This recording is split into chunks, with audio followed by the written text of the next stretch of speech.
don't know. We've got to start. Good afternoon. Welcome to the Anaheim Elementary School District May 8th board meeting. I am AESD Board President Ryan Rellis. I call this meeting to order at 5 p.m. This meeting is being conducted in person and by means of live video broadcasts on our Anaheim Elementary YouTube channel for members of the public. Para español, puede conectarse por teléfono de la siguiente manera. Llame al 915-308-0215. Cuando se la pida, introduzca el PIN 189-738-269 y la tecla numeral. Any member of the public has the opportunity to address the board in person during the agendized public comment session by 6:30 p.m. Let us begin with the board roll call. To my far right, we have board member Jackie Philbeck. Good afternoon. Board member Juan Alvarez. Present. Board member Mark Lopez. Present. Board clerk Dr. Paulo Macales. Just made it. Hey, everyone. I'm your board president, Ryan Rellis. Item 1B, public speakers for closed session agenda items. There are none. Can I please get an adjournment to closed session? So moved. So moved by Trustee Lopez. Second, Alvarez. Seconded by Trustee Alvarez. Any discussion? All those in favor say aye. Aye. Any opposed? Awesome. Carries 5-0 going into closed session.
getting tan.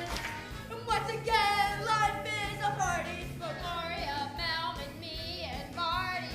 Hanging with our friends doesn't get any better.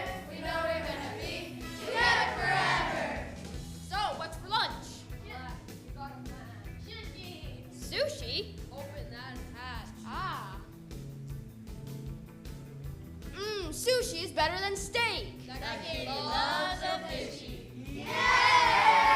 Alright, let's go back to New York. Are you sure, Marty? I mean, being here is your dream. I don't care where we are, as long as we're all together. Wait, this. Oh, we never forget all the things that we said, the good times we had.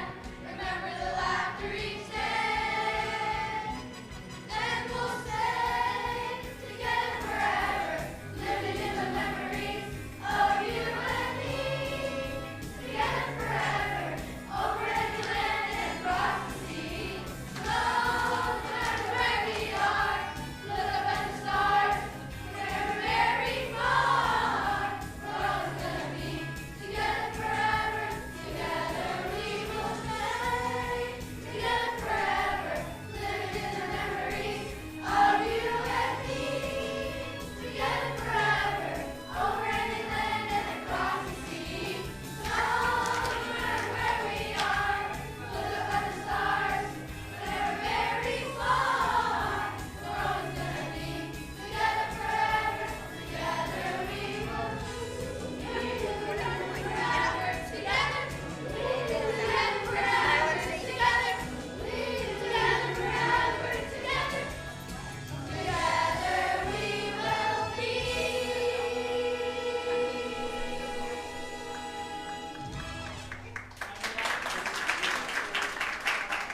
Welcome to the Anaheim Elementary School District May 8th board meeting. I am the AESD board president, Ryan Rellis. I call this meeting to order at 6:34. This meeting is being conducted in person and by means of live video broadcast on our Anaheim Elementary YouTube channel for members of the public. Spanish interpretation of the board meeting is available to attendees. Para español puede conectarse por teléfono de la siguiente manera. Llame al 915-308-0215. Cuando se la pida, introduzca el PIN 189-738-269 y la tecla numeral. We would like to thank the students from Loera Elementary School this evening who will be performing for us. Our students will be performing 3 songs from Madagascar. It's Showtime, Together Forever, and I Like to Move It. So, why don't we go ahead and, before we get started with this, let's go ahead and let's begin with the flag salute. The flag salute is going to be led by our Loera student, Amy Diaz. Would our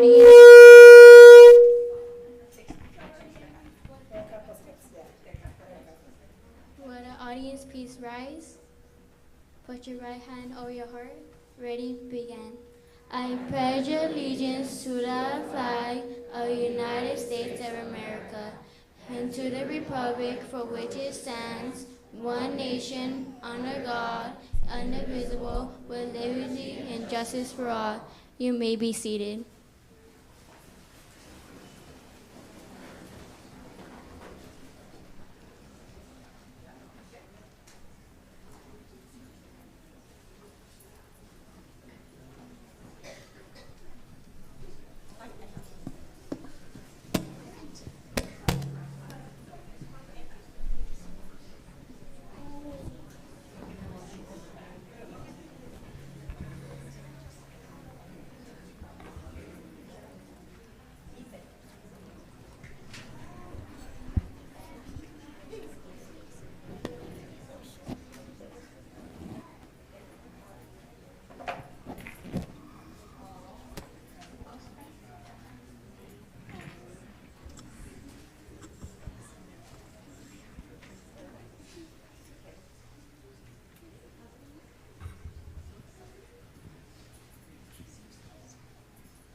Good evening.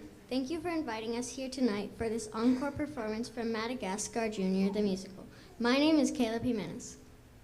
And my name is Alina Ayala. At Loera, visual and performing arts are an integral part of our school. In fact, this year marks our 20th anniversary of musical performances. We are very proud of this long-standing tradition, and we are excited to continue it for many years to come. This year, our cast was made up of 54 students representing every 4th, 5th, and 6th grade classroom. With the support of more than a dozen of teachers and staff, we rehearsed 3 days a week for 6 months. In March, we performed a total of 6 shows for students, staff, our families, and special guests.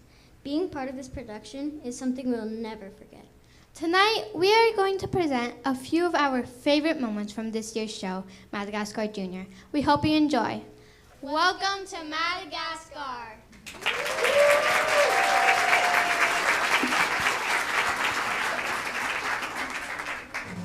And now, ladies and gentlemen, children of all ages, the Central Park Zoo is proud to present the King of New York City, Alex the Lion! I'm the king He's the king! of New York City. I got the grace and I got the style. I'm wild, the groovy kitty. I'm the king of New York City. Central Park, what time is it? It's showtime! Ah! It's showtime!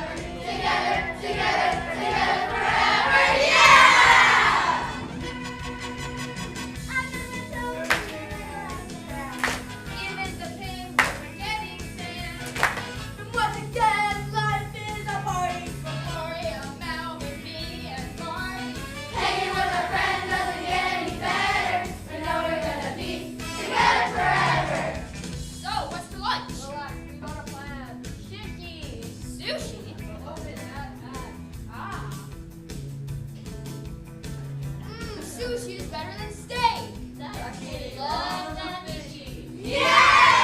Alright, let's go back to New York. Are you sure, Murray? I mean, being here is your dream. I don't care where we are, as long as we're all together. Oh, we never forget all the things that we said, the good times we had. Remember the laughter each day. And we'll stay together forever, living in the memories of you and me. Together forever, over any land and across the sea. So, no matter where we are, look up at the stars. We're never very far. We're always gonna be together forever. Together we will stay. Together forever, living in the memories of you and me. Together forever, over any land and across the sea. So, no matter where we are, look up at the stars. We're never very far. We're always gonna be together forever. Together we will stay. Together forever. Together. Together forever. Together. Together forever. Together. Together we will be.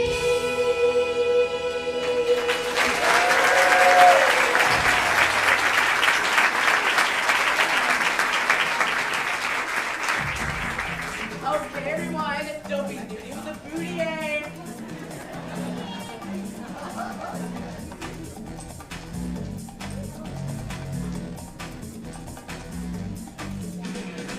I like to move it, move it. She likes to move it, move it. He likes to move it, move it. We like to move it. I like to move it, move it. She likes to move it, move it. He likes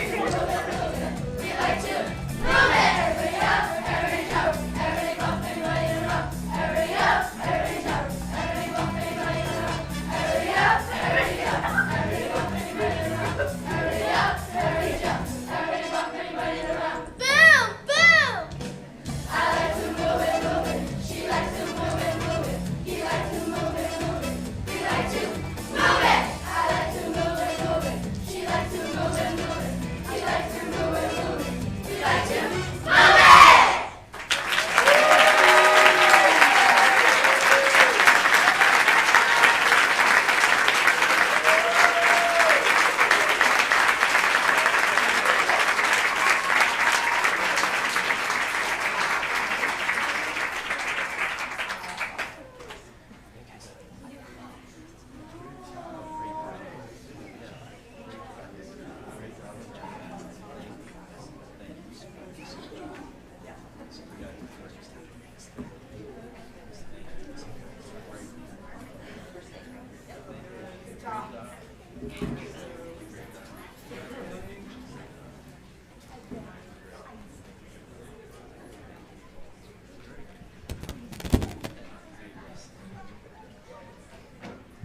Let's give it up one more time to our amazing students from Loera Elementary School.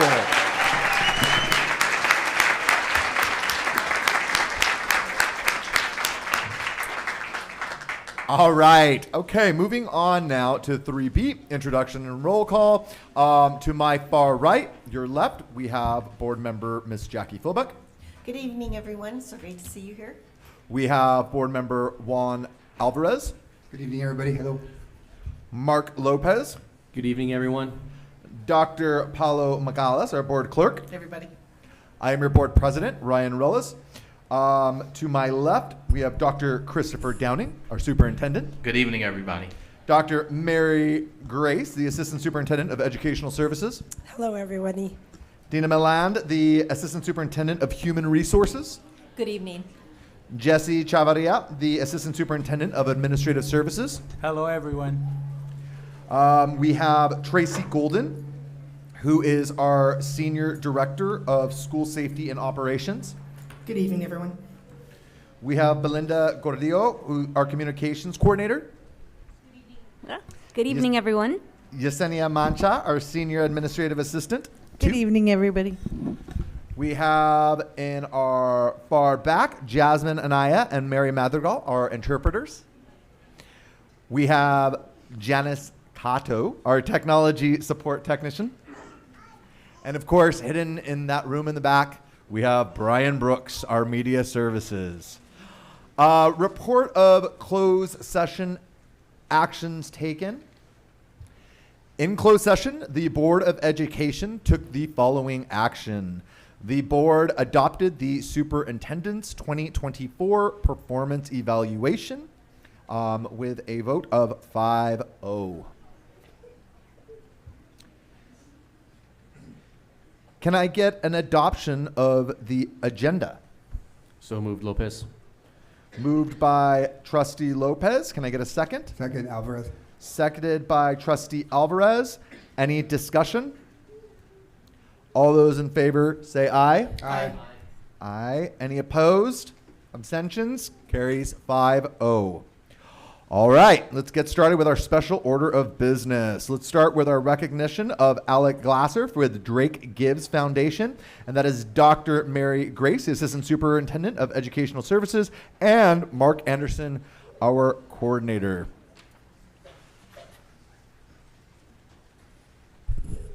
Thank you, Board President, Cabinet, and community. I'm just going to say a few words and turn it over to Mark.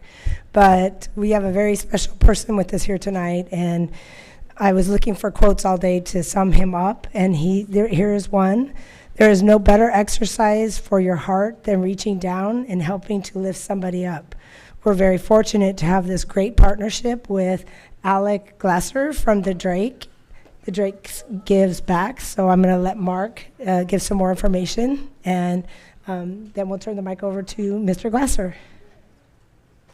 Thank you, Dr. Grace. So many of you are probably familiar with the amazing Music, Art, and Creativity Festival that just took place at Pearson Park Amphitheater. And we just want to publicly thank Alec Glasser for the donation from the Drake Gives to help support the rental of this facility. So the Drake Gives is a great foundation that gives back to music programs all over Southern California, and we are really fortunate to have him here supporting us. These are some of our pictures from Pearson Park Amphitheater. We had a great day of music. We had over 1,000 students performing. We had some great media coverage pre-event. This is at Lincoln Elementary School, where KCAL CBS came and did some breaking news with our students live on the air, promoting the event. This is some of the behind the scenes footage of packing everything up, and the beautiful banners were also provided as part of the donation. Want to shout out to our amazing designer, Hugo, who designed the banners to fit this amazing place perfectly, and also Alfredo and Henry and Print Shop that were great in turning these around for us. It's the amazing services we have here inside the district that we rely on. So thank you. Some more pictures of students. We had students represented from all 24 schools. Performing, dancing, musical acts, cultural Korean drumming, mariachi. We had all sorts of programs participating, and it was just great to see all ages, kindergarten through 6th grade, performing on this amazing professional stage. And what a gift to be able to have and give our students and our families here in Anaheim to be able to perform on this amazing auditorium. So I'm going to turn it over to Alec. Hi, everybody. And I want to thank you and say that the Drake Gives and myself were honored to be associated with this wonderful school district. We've been involved for a while now, and co-sponsoring this event was just terrific. The kids were wonderful, the performances were great, and we look forward to a continuing relationship with the Anaheim Elementary School District. We love what you do, we support what you do, we have your back for these kinds of events, and once again, I'm honored and we are honored to be associated with you folks.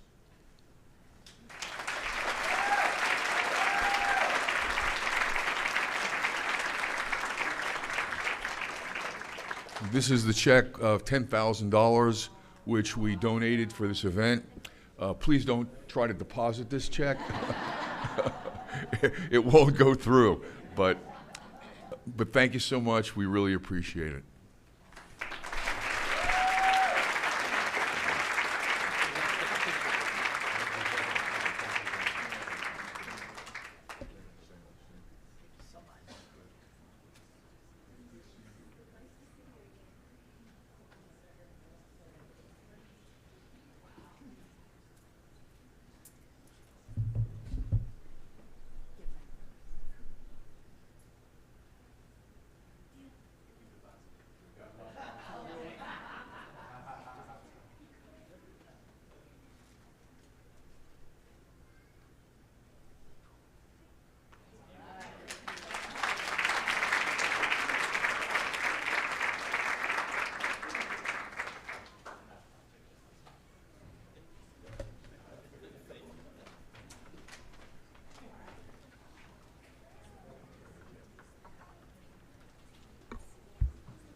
right. Now, our next special order of business is definitely one of my favorite order of businesses that we have here in AESD. And I'm just going to go ahead and preface it with as such. Since we do have a lot of you that are here and that are going to be recognized this evening, after we do all of the recognitions, I'm going to call for a recess, okay, to provide opportunities for you and your families to go ahead and exit and take pictures outside, whatever the case may be. And if you so choose to come back for our exciting board meeting, you're more than welcome to, although it is being broadcasted via YouTube, so, you know, playbacks. So let's go ahead and get started with our recognition of the 2023-2024 AESD Certificated Employees of the Year.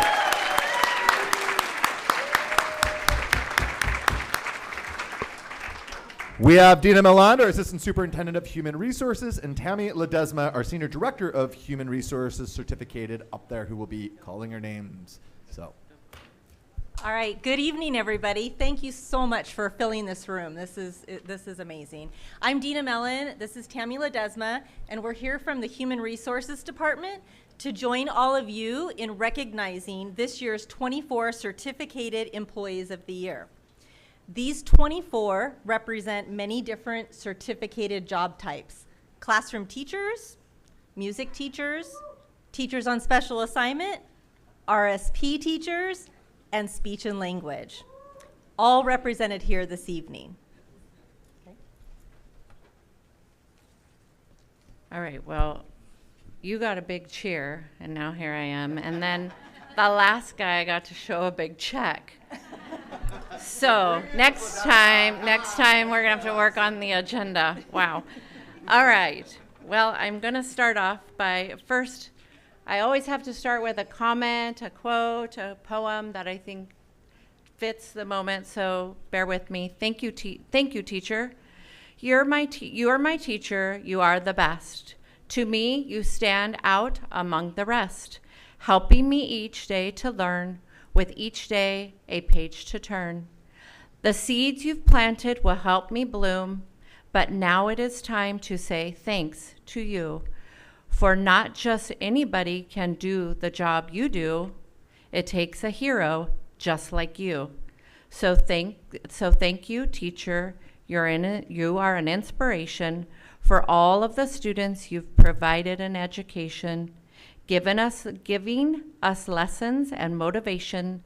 So now it's time for well-deserved celebration.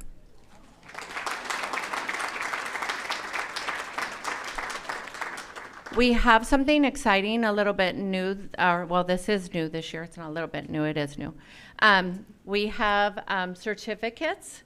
So I'll just read a little caption from the inside of the certificate that you may not all get to see, but on behalf of the state of California, the 68th Assembly District, special congratulations to those of you that are being recognized this evening. We are so proud to see all of the lives you positively impact and wishing never-ending success. And that's from Assembly Member Valencia.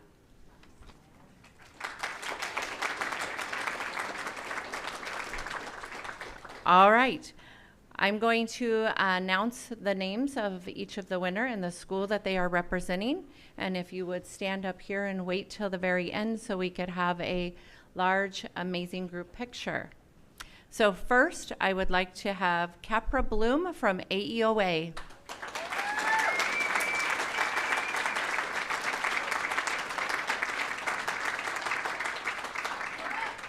Next, we have Brendan Turney, Barton, classroom teacher.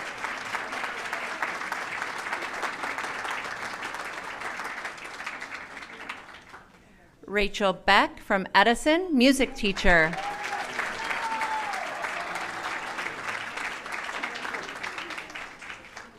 Tracy Singleton from Franklin, teacher.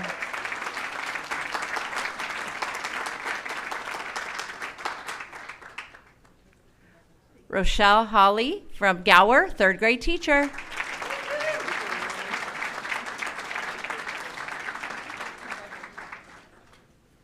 Linda Harsh from Gwynn, RSP teacher.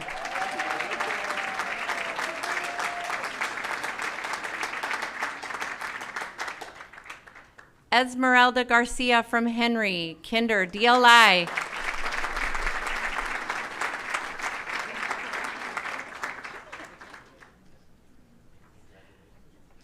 Gardenia Calimanas from Lincoln, DLI Tosa.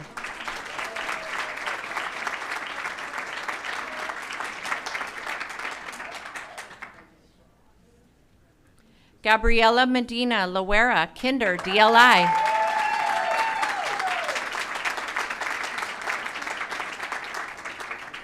Melissa DiFrancesco, Madison, 3rd grade.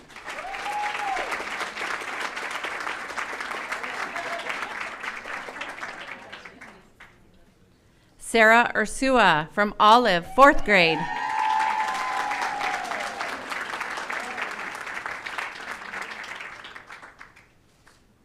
Francisco Arenas from Orange Grove, Speech and Language.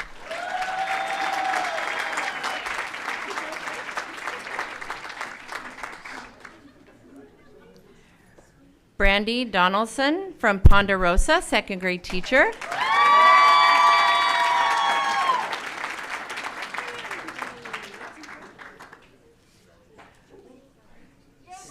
Stop throwing things. Ray Vidales from Price, 5th grade teacher.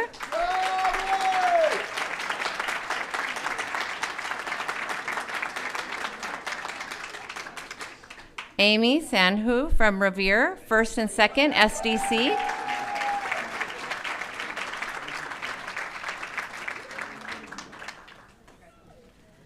Angela Dealde, Roosevelt, 2nd through 4th SDC teacher.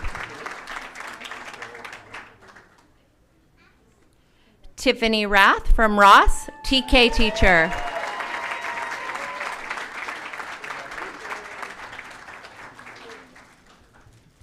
A little reunion. Joanna Besky, Sunkist, Tosa Instruction.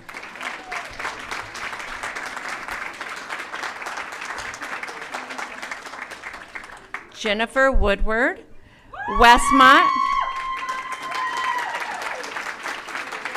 Kinder Collab. We have a few people who were not able to be with us tonight. Hopefully they're watching online, so I'm going to announce their name. If you would please give them a round of applause as well. Adriana Armisen from Mann. Claudia Estegoy from Stoddard.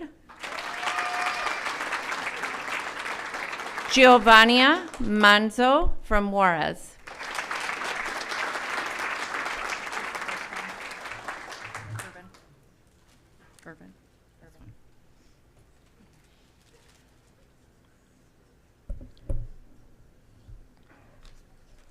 Now you won't have to work out tonight. Just keep, there you go. All righty. We also have the pleasure of having two very special people with us this evening that were selected by their site as the Certificated Employee of the Year, but they also were selected by a committee of individuals to represent the Anaheim Elementary School District at the county level. And so we want to give them a round of applause as well. Please join me in congratulating Kristen Irvin from Jefferson.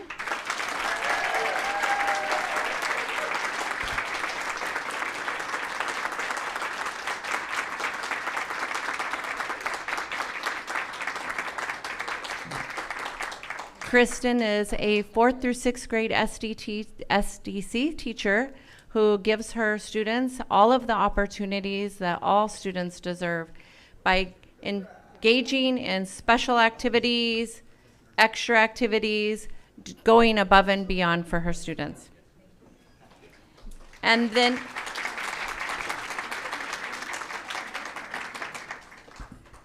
our last but not least, Regina Calvente.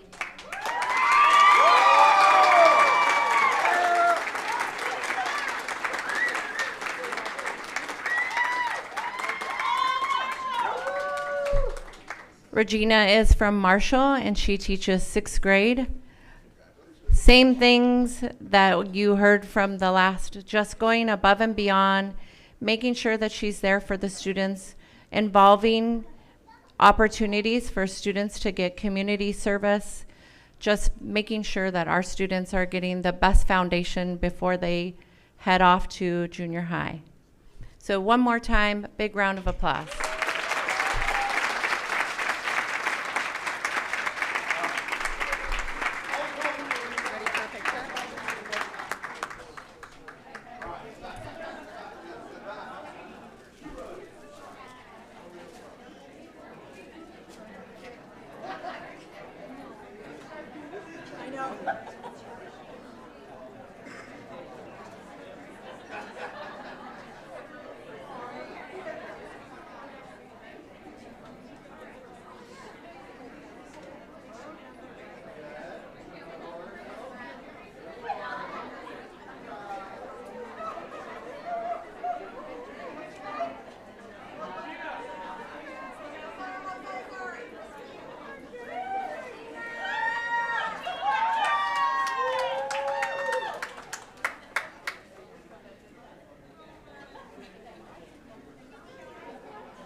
Congratulations, teachers, and we are now on a 13-minute break, returning back at 7:15.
All right. I call this meeting back to order at 7:15. Moving on now to our news and updates.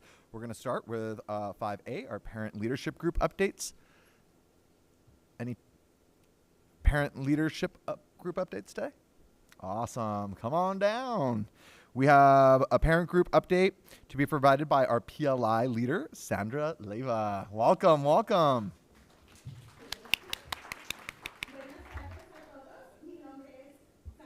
Y soy una madre de PLI de el sexto año de PLI.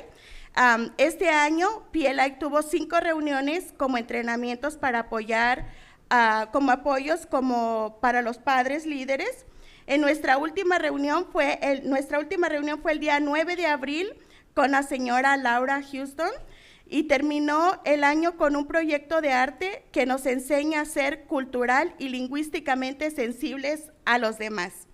PLI ha apoyado en las escuelas con la facilitación de talleres para padres. Este año tuvimos 255 padres graduados en una serie de 5 semanas de los 10 Education Essential y más de 285 se graduaron de las sesiones de 6 semanas de Parenting Partners.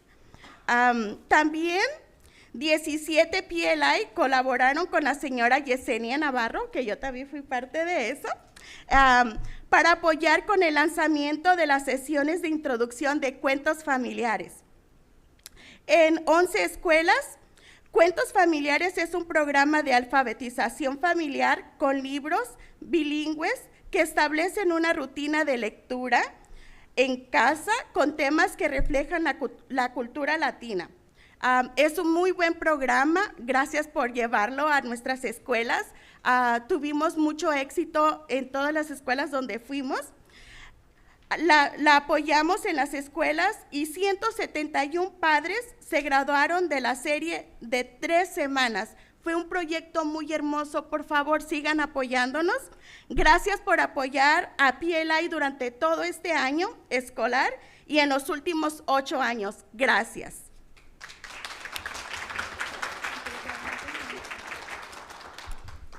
Hello, my name is Sandra Leiva, and I am a 6-year parent, a PLI parent from Lincoln. This year, PLI had 5 meetings with training to support us as parent leaders.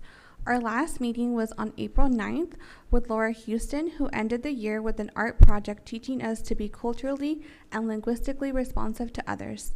PLI has supported at the school sites with the facilitation of parent workshops. This year, we had 255 parents who graduated from the 10 Education Essentials workshop that lasted 5 weeks. It's a 5-week series. We had over 285 graduating parents from Parenting Partners, which is a 6-week session. We also had 17 PLI members that collaborated with Yesenia Navarro, including myself, that I was able to be a part of to support her with this launching intro sessions to Cuentos Familiares at 11 school sites. Cuentos Familiares is a family literacy program with bilingual books that establish a reading routine at home with themes that reflect the Latino culture.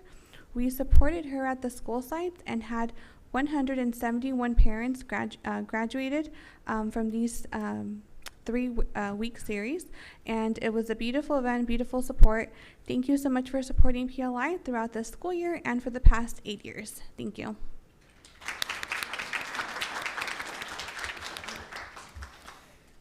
Thank you, Ms. Leiva.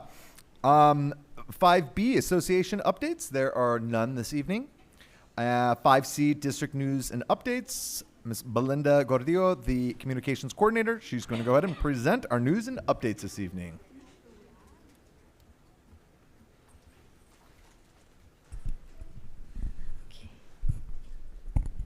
Good evening, Board of Education, Dr. Downing, Cabinet, and guest.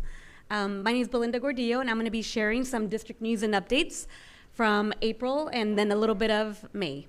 Okay, so on April 19th, we had a tree planting initiative that was a collaboration between the Anaheim Public Utilities and also Orange Grove Elementary. So we had students that performed and they learned about environmental stewardship. So we want to thank Anaheim Public Utilities, City Council, and community who came out to support. And one thing I forgot to mention that's important, it was to kick off Earth Day. Okay, so that was a great event.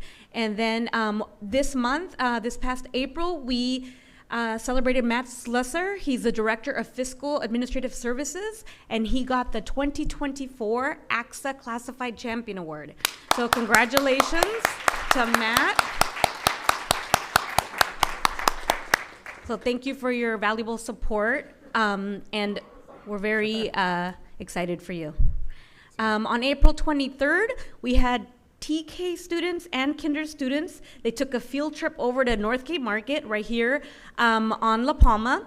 And I believe Lincoln also went to the other one, the other Northgate Market. But for this one, I was happy to be present. We had 6 different interactive stations with students, and they learned about healthy eating habits and making good food choices.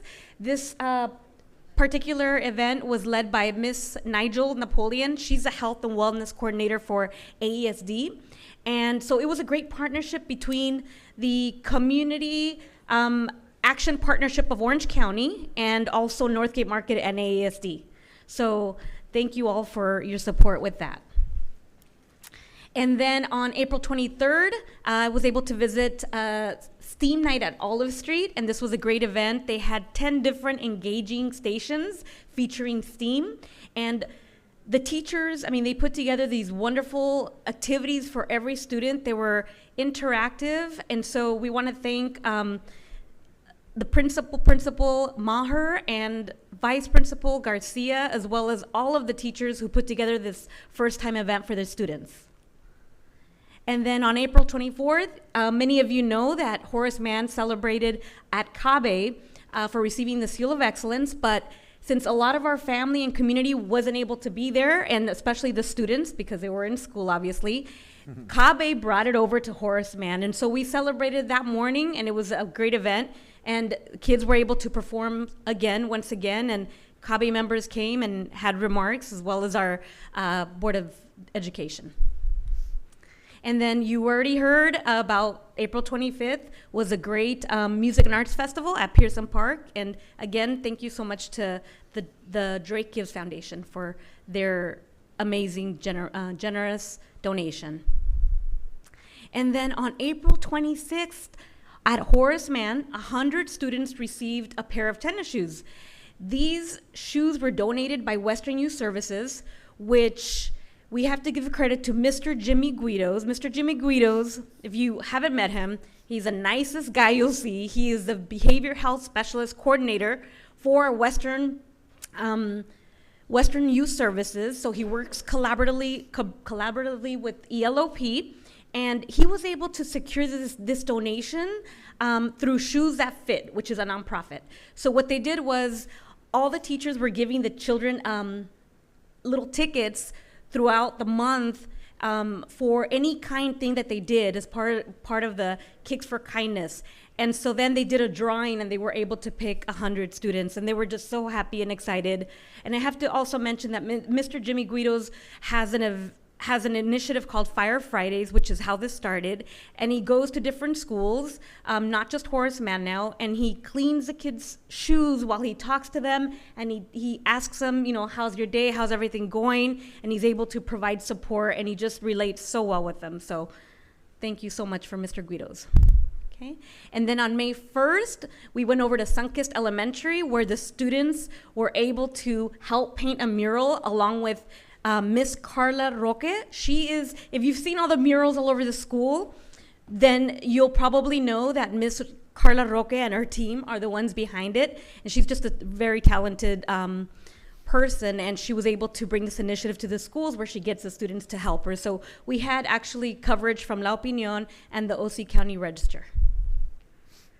And then a very exciting event that was a 2-part day event. It was the Scholar Talks, and it took place at Sunkist Elementary, but it had students from 5th and 6th grade from all over AESD schools, and they spoke on different topics such as dangers of vaping or how social media affects students, teens.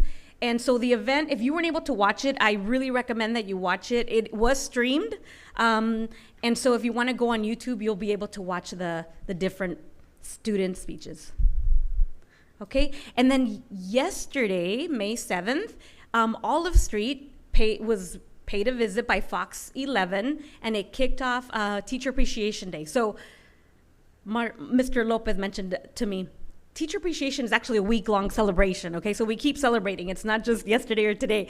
But yesterday, according to the California Department of Education, it's the day of the teacher was actually yesterday, but it celebrated the whole week. So Fox 11 came, we highlighted 4 different educators, beginning from our morning ELOP class.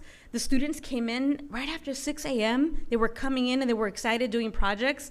And then we featured different teachers. So that was just an amazing, I can't even tell you how many segments. It ran at least maybe 10 times because it was picked up from other stations as well. So thank you so much to Fox TV, but thank you to Olive Street's teachers and leadership for allowing us to come in and do this.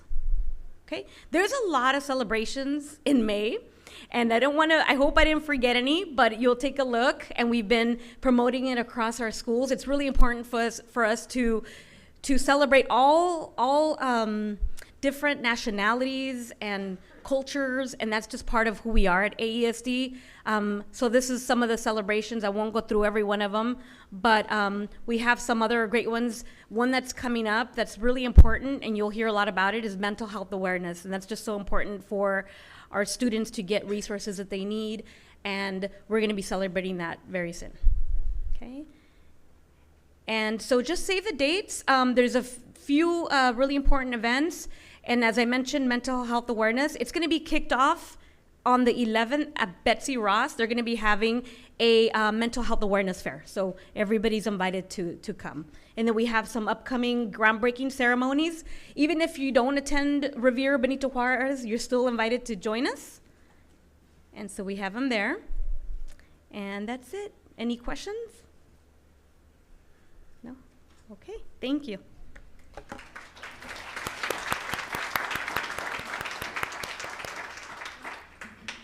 Lots of exciting things taking place here. All right. Thank you, Ms. Gordillo. Moving on to public speakers, speakers on agenda or non-agenda items. We are going to go ahead and start with Sofia Fragoso and Steven Valdez, students from Lincoln Elementary School. Welcome, welcome. Now, students, just so you know, you have a total of 3 minutes to talk, okay? When you have 30 seconds remaining, Dr. McCullough here is going to hold up the yellow card. Once you've reached your 3 minutes, he's going to turn over the red card. You ready to rock and roll? All right. Take it away. Good evening, Board and Dr. Downing. My name is Sofia Fragoso, and I'm the Student Council Vice President from Lincoln Elementary. Today we'll be talking about why we should be able to have chocolate milk in all schools all over the district. Good evening, Board and Dr. Downing. My name is Steven Valdez, and I'm Lincoln's historian. If kids drink less chocolate milk, they drink less milk overall. Kids tend to drink more milk when chocolate milk is available. According to the U.S. Dairy, the removal of flavored milk decreases the consumption of milk and increases the milk waste. Kids that only choose to drink chocolate milk may get more nutrients in their body that they need to develop and grow their body. Kids who drink chocolate milk can be healthier. Kids that drink chocolate milk are more healthier because of the vitamin D and calcium. According to the nourished child, there are good nutrients to be had, especially calcium and vitamin D, which are not always easy for kids to get enough of when they skip out on milk. Calcium and vitamin D are key nutrients to building strong bones, which exclusively happen during childhood. Chocolate milk is no different than regular milk. Chocolate milk and white milk are both from cows. Both types of milk have the same 3 of 4 nutrients. According to the Cincinnati Enquirer, chocolate milk is primarily sold as a cow's milk product with added sugar and cocoa. Chocolate or other flavored milk have all the major nutrients found in unflavored milk: calcium, phosphorus, magnesium, potassium, protein, riboflavin, niacin, and vitamin A, B12, and D. Athletes drink chocolate milk. Also drink chocolate milk. Chocolate milk is a great choice for all athletes. It gives them muscle strength and bone strength. Chocolate milk can be good for kids who are lactose intolerant. Me, myself, I am lactose intolerant, and if chocolate milk was offered at my school, I would drink it because cocoa slows down dairy digestion so I wouldn't have bathroom problems.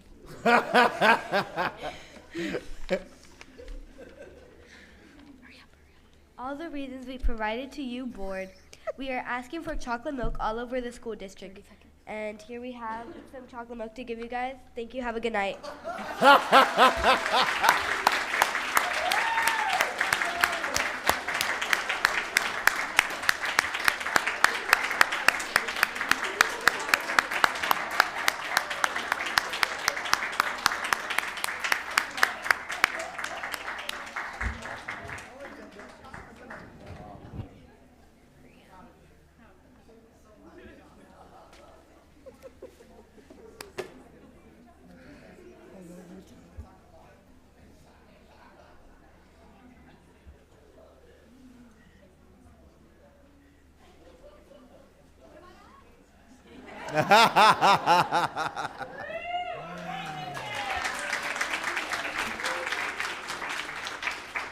Great job, Sophia and Stephen. You both rocked it. Great job. Moving on, we have our next public speaker, Miss Angela Stetcher from Franklin. Welcome, welcome. Good evening. Just remember, Miss Stetcher, 3 minutes, 30 seconds, yellow card, red card, 3 minutes is up. Thank you and very much. Action. Hello, that's a hard act to follow. Well Right? done. Yes, I am Angela Stecker. I am an art advocate, so I am an art educator in Anaheim. I have a son in kindergarten at Franklin Elementary. So I have been concerned about the use of Prop 28 funds. If you aren't aware of Prop 28, it was passed November to fund music and arts in our public schools in California. I happen to know that Anaheim Elementary receives over $2 million for music and arts thanks to Prop 28. My concern comes with the allocation of the funds towards visual and performing arts. The music arts programs at our schools, as you've seen from the wonderful performances throughout the district, including our wonderful performance at Pearson Park this last month, is fantastic. So I want to continue to push music, absolutely. But I also want to see visual arts in our schools as well, as so do our voters, as it was passed overwhelmingly in November. Overwhelmingly, probably one of the highest voted propositions to ever pass. So I am here really with 4 questions that I want to bring to your attention to think about, or maybe even answer if time allows. So again, if you don't already know, I sent you all lots of resources about Prop 28 after attending an arts advocacy meeting sponsored by Create California. And it should help you understand how to implement those funds in our schools. So my questions are, 1, do we have a arts strategic plan? A strategic arts education plan would help to strategically plan out how to spend the arts and how we will see the arts expanded in all of our schools. Again, the expansion of the arts is where I want to really bring my focus, right? That expansion part. So that's my first question. Do we have a strategic arts plan? If not, let's get that going. Number two, and again, if you want to answer, again, I tried to find a strategic arts plan and I could not find one. So if there is one that exists, where is it? If not, then that's something to consider. Number two, my second question is, what was the community voice in this plan and how to spend the money? How was the community voice taken into account? Number three, how can we support our school leaders? So how can I, as an arts advocate, as a parent, as an art educator, support school leaders in implementing? Okay. And last one, implementing or creating a strategic arts plan. Angela, I just want you to know that your time is up. Okay. And just to clarify, and just so everybody's aware, we're not allowed to respond to questions when we give public comments, but we will definitely be drafting out a memo to you in regards to answering some of these questions at our next board meeting, if that's cool. Yes. And can you just say what the third and fourth question are? The third question was, how can we support you in either creating? And the fourth question is, have we hired any new art teachers? Perfect. Thank you very Have a much. good night. Much appreciated. Thank you. Our third speaker this evening is Ms. Maritza Bermudez from Jefferson Franklin.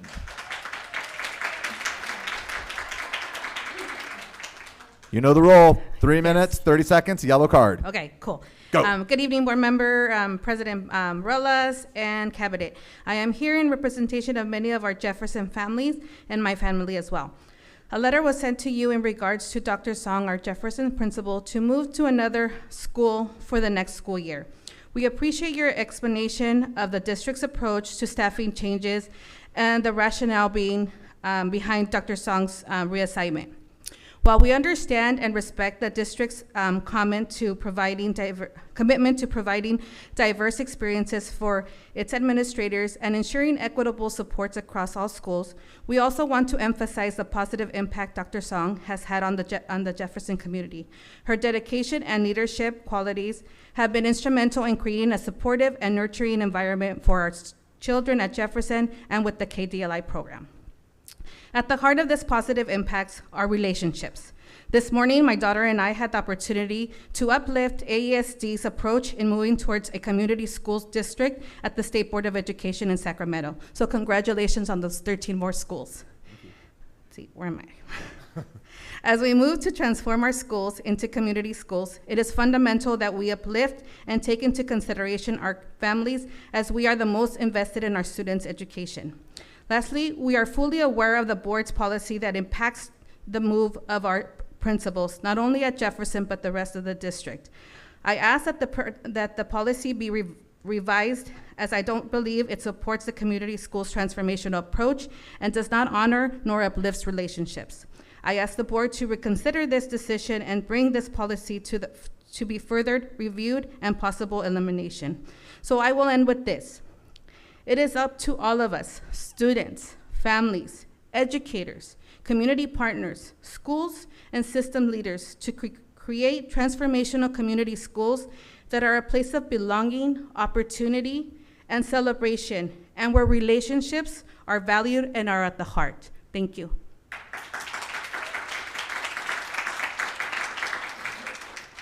Thank you.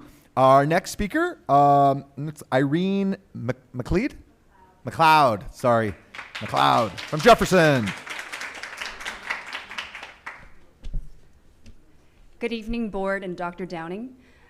My name is Irene, and I have a third grader at Jefferson Elementary School.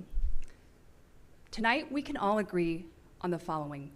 All participants in the education process benefit when schools genuinely welcome, encourage, and guide families into establishing equal partnership to support pupil learning. And involving parents and guardians of pupils in the education process is fundamental to a healthy system of public education. This is not something that I wrote.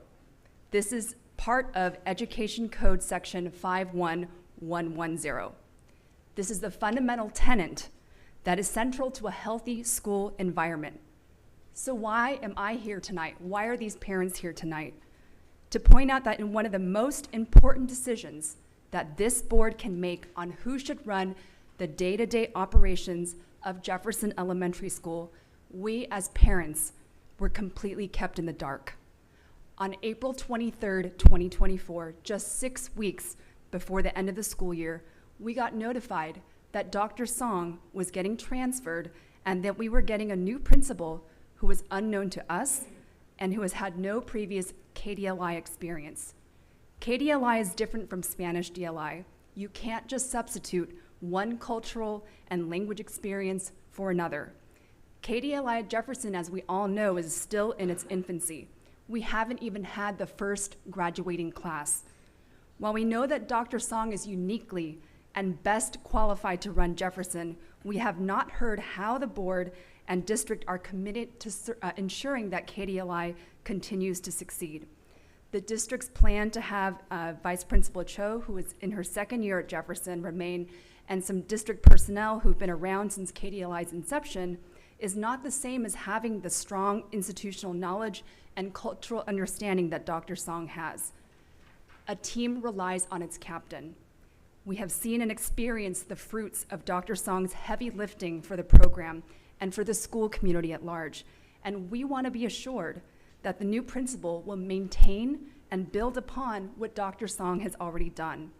Even more worrisome is that only after we raised our concerns with the board and Dr. Downing were we told that the district would have Dr. Song schedule a meeting with Ms. Doherty and parents to discuss feedback and concerns. If the board and district cared about having an effective transition plan, we should have been part of open discussions months ago, and Dr. Song would have been working diligently to help the new principal gain the trust not only of the parents, but also of the community stakeholders who help support KDLI. We as parents trust the board and the district to do what's best for our children, but for this particular decision, we have been let down.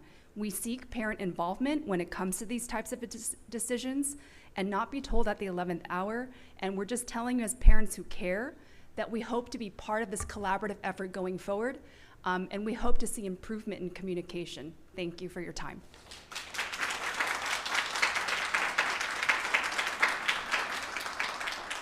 Thank you, Ms. McLeod. Our next speaker, Bernice Jimenez.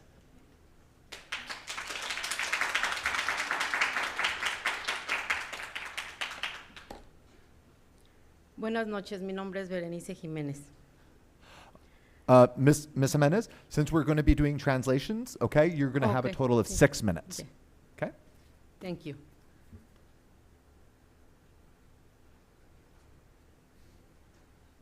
Bueno. Hola, buenas noches. Quiero demostrar en primer lugar mi agradecimiento por tener la oportunidad de expresar el siguiente mensaje. Es para mí verdaderamente necesario decir que me siento muy a gusto y complacida de ver cómo gracias a este programa educativo mi hijo se ha desarrollado en diversos ámbitos. La directora ha realizado un trabajo extraordinario. Cada objetivo se ha cumplido. Sé que el camino es largo y por ello es necesario darle continuidad. Continuidad con la certeza de que cada meta y cada principio se trabaja día a día en pro de nuestros hijos. Considero que cada uno de nosotros, los padres, nos encontramos en la misma sintonía en el momento en que opinamos que el programa ha sido diseñado, planeado y ejecutado por una persona que sabe que el proceso educativo es permanente y que por ello quien lo inició es quien debe continuar con el mismo entusiasmo y con el mismo compromiso con el que partió. Porque no solo estamos hablando del aprendizaje del lenguaje coreano, sino de todos un conjunto de conocimiento, como son los valores, los hábitos, las costumbres, la expresión artística y sobre todo la expresión cultural, que con cada evento se interioriza en nuestros hijos. Cada actividad que ha acompañado día a día la formación de los niños hace que ellos comprendan el valor tan grande que tiene la cultura coreana. Es por todo lo anterior mencionado que esperamos que nuestra directora continúe con su arduo trabajo y que si fuera necesario un cambio, ojalá y se tenga la oportunidad de que la próxima persona que tenga la misma cultura y la misma formación, para que este gran proyecto continúe y no se vea obstaculizado. Sabemos de antemano que ustedes tomarán en cuenta nuestras peticiones, porque de verdad queremos lo mejor para nuestros niños. Y hemos visto con ello que se ha desarrollado gracias al arduo y significativo trabajo que ha hecho nuestra directora. Una vez más, gracias por escuchar mi mensaje.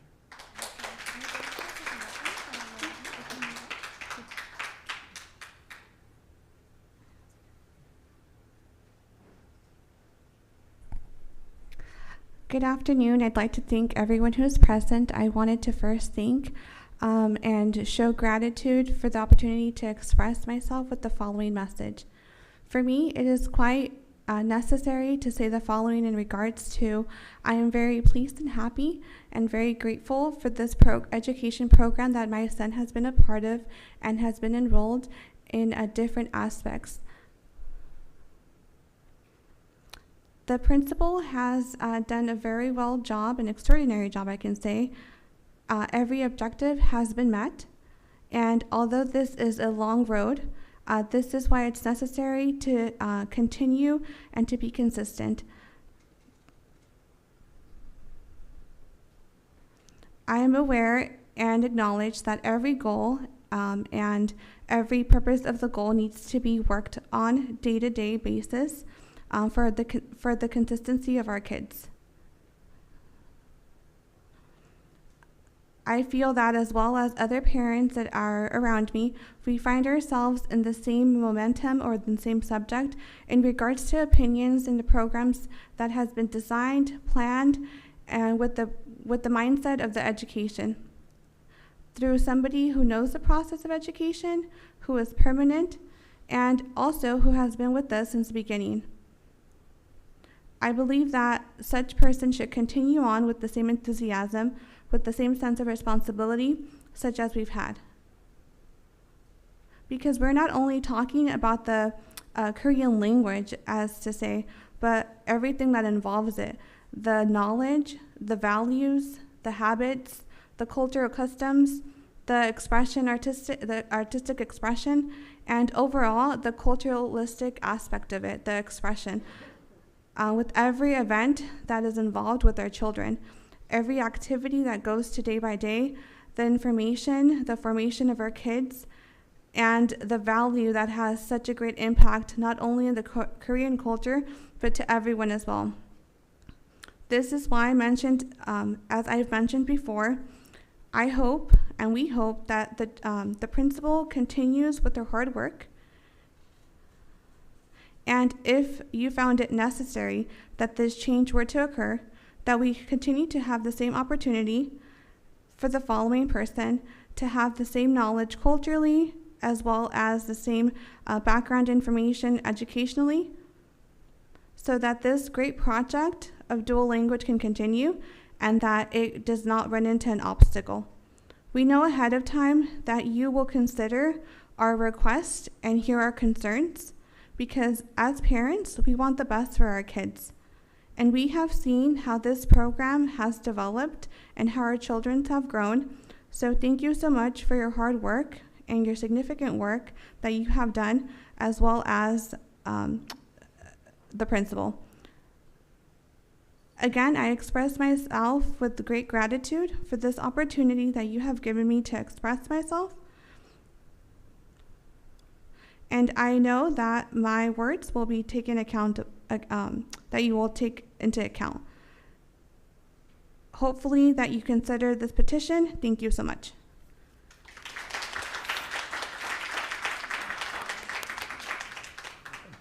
Thank you. Our next speaker, Elizabeth Rato.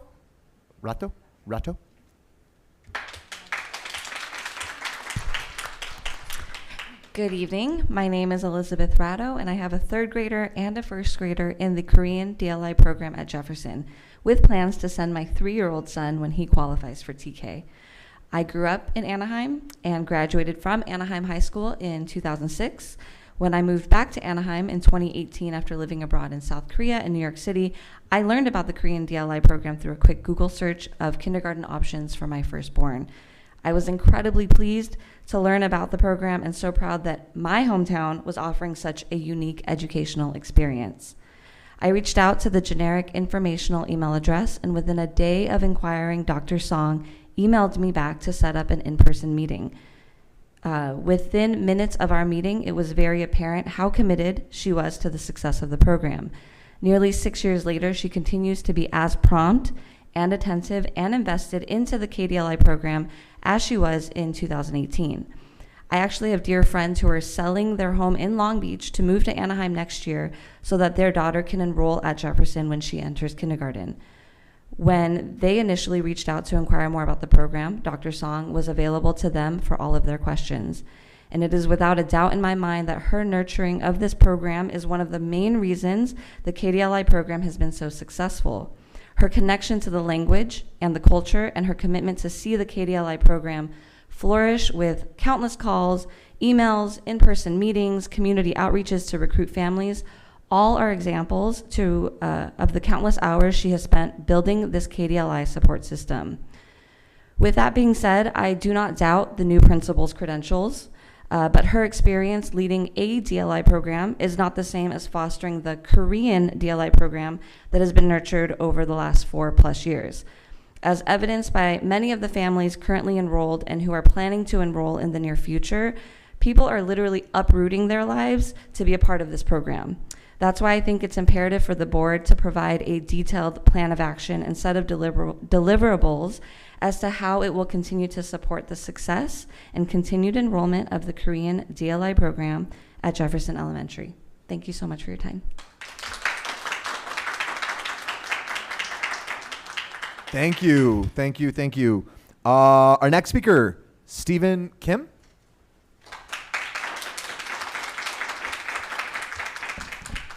You got my name right. Usually people say Stefan because of Stefan? It's Stephen. It's Stephen, right? Well done, well done. I was going to say it at first. I People was like, say 'cause of Stefan? Stephen Curry. Yeah, okay. So, you know, Stephen. It's Yes. Stephen. Thank you. Well done. All right. Hello, everyone. My name is Stephen Kim. My wife and I, we've sent our 2 children to the KDLI program at Jefferson Elementary for the past now 4 years. So we were understandably pretty upset and concerned when we heard that our beloved principal was leaving us, transitioning to a different school. I can say it's pretty clear from the people who have already spoke that I don't just represent myself when I say that it is a heartfelt desire of just not myself included, but many parents and students that Dr. Song be allowed to remain at Jefferson Elementary at our KDLI program at least until the first KDLI cohort has graduated. Now, I fully understand that there are school board policies in place mandating that principals rotate sites, and there's reasons for that. And I fully understand that our Anaheim School District is very renowned for our dual language immersion programs and all the prestige that comes with that. That being said, I want to call out that our Korean dual language immersion program is unique in that it is one of few in the entire country, and it is not even fully complete. It is still being built out to this day as we speak. I can say I've seen firsthand how much work and hard work and determination it takes just for the program to run every year. The community level engagement, the hard work, the consistent support, as well as just trying to make sure that we have a consistent and robust cohort pipeline each and every year so this program continues to thrive takes a lot of work. And I stand here before you to challenge the board, challenge all those involved to reconsider if our current policies make sense for this current situation and special unique situation we have in our hands. And if an amendment to the decision to transition Dr. Song to a different school is warranted in this particular case. I also want to add that when I first heard this news, I was surprised. I actually heard about it just a few weeks ago in April. I was surprised that a decision of that magnitude impacting so many lives, myself included. I've actually uprooted my life as well and my kids to be in this program. I don't even belong to this school district. I was surprised that that decision of that magnitude had been made without seemingly collaboration and communication. I had expected something like that to have been communicated to the community months and months in advance. And I want to say and call out that it is that lack of communication and that lack of parent engagement and involvement in the decision-making process, as well as a lack of transparency, that causes me to to have doubts and concerns about the program and support that it receives from the school district and the future of it. For those reasons, oh, sorry, I don't see the timer, so I got thrown off, sorry. No, it's all good. And for those reasons, I would like to propose 3 different actionable items that I would like the school board to consider. 1, a transition plan detailing how the school board plans to work with Dr. Song and our new principal, Ms. Doherty, to ensure that the KDLI program continues to succeed. Number 2, a summary of the decision-making process involved in which the decision was made for Ms. Doherty to succeed Dr. Song and the rationale behind it. And lastly, an action plan and timeline detailing how and when the school board and district plans to communicate these events and communications to us as parents and community in the future. Thank you so much.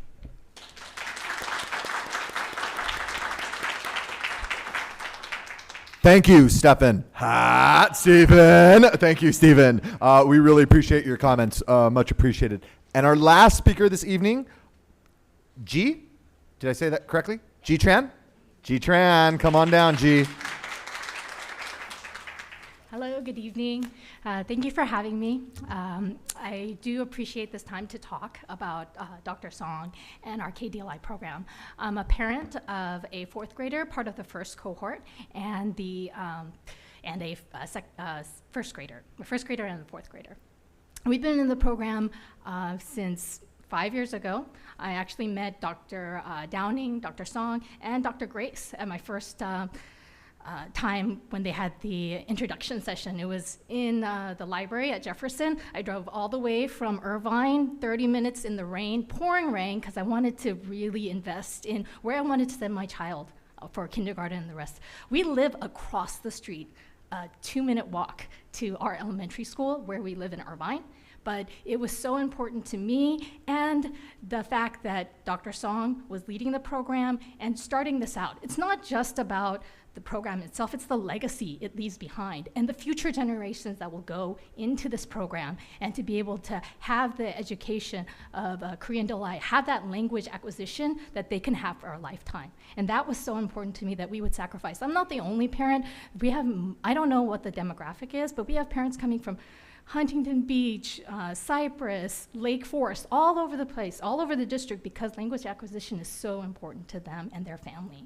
And so with that being said, starting this off, Dr. Song has been instrumental. She has put in overtime, over and over again, her passion pouring out into this program to have it launched, to have it successful year after year after year. And we want to see it go so that she can see that first graduating class come through and watch the kids come out.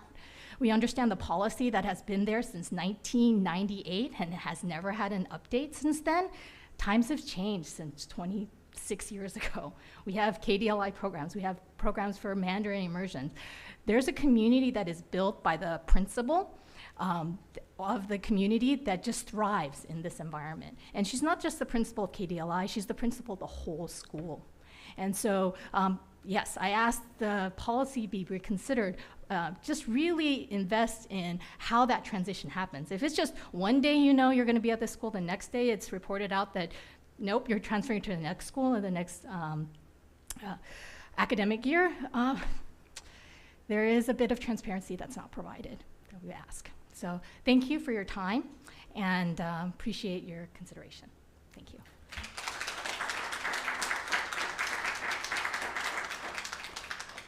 All right. Well, thank you. Thank you to all of our speakers this evening. Thank you very much for, expressing your concerns and whatnot. And just know that we definitely hear you. Thank you for being here this evening. Moving on to our superintendent's report, we're going to start with our literacy update by Ms. Maria Villegas, our Director of Curriculum and Instruction, and Katie Hernandez, the Curriculum Specialist. Good evening, President Relis, School Board, Superintendent Downing, and Cabinet members. Oh, here's my little, thank you for the opportunity to present this evening as we talk and look at our title here, Literacy and Justice for All, just really wanting to talk about, provide a literacy update, but really nestle that within the idea of, is this, how can we be just in ensuring that we're serving our students with what we're doing around literacy? So before I get started, I presenting with me tonight will be Katie Hernandez, our language arts specialist, but I'm also being supported by our newly appointed P3 coordinator, which informs and drives a lot of this work, along with our ed services and our data department specifically, because curriculum instruction is directly aligned to assessment. So I didn't want to miss the opportunity to say that. All right. So I wanted to start out with what we have here is our portrait of an ASD scholar, and it's outlined in our district vision about, what does success look like for us as an elementary school district as we send kids into junior high and high school, and we try to capture this in this graphic. I don't know how often we've spent time around it, but I think it's so powerful, and as I thought of talking about literacy, I think it really starts with what we want for our students, because equity work and access work starts with how we're going to transition them to junior high and high school being literate, and that the center of this graphic talks about those capacities, those literacy capacities that our students need to have to truly engage and have those experiences, those future successes that we dream for our children. And those literacy capacities are all about our students being able to read and read at a high level. So I wanted to just highlight those at the center, which is that students are able to build proficiency in all areas through content-rich history, social studies, science, our language arts, that they can read, they can write, and they can speak, and they're grounded in evidence, and that they're able to understand content so they can have opinions, have those scholar talks, give your opinions at a school board, and have those viable opinions about content and life. So again, those are at the center of what a literate student and what we're pledging that our students have so that they can have what and achieve what they need in junior high and high school and post-secondary. So throughout the year, in the last couple of years, we've been grounding ourselves, our literacy work around what you see there, which talks about, is literacy a civil right? And if we truly believe that literacy, children being able to read, is a civil right, then what are we committed to doing? What does that look like in our organization and our actions and our systems? And I'll just read it. It says, every child should have access to the tools to successfully navigate through the increasingly complex and competitive world. Academic success leads to informed decision-making, improved self-confidence, and a path to economic prosperity. Literacy can and should be for all. And if we believe this, what does that look like? And throughout our meetings this past year with different teachers and stakeholders, we've brought this to the forefront to really guide what we're talking about when we talk about literacy outcomes for students. So in this presentation, again, just elated to be able to shine some light on our literacy goals, about where we are in reading right now with our students, a little bit about data, how we're responding to our students' literacy needs, what we're doing, and then where do we need to go from here to ensure that our students lead us ready to soar in those education and in their educational career pathway.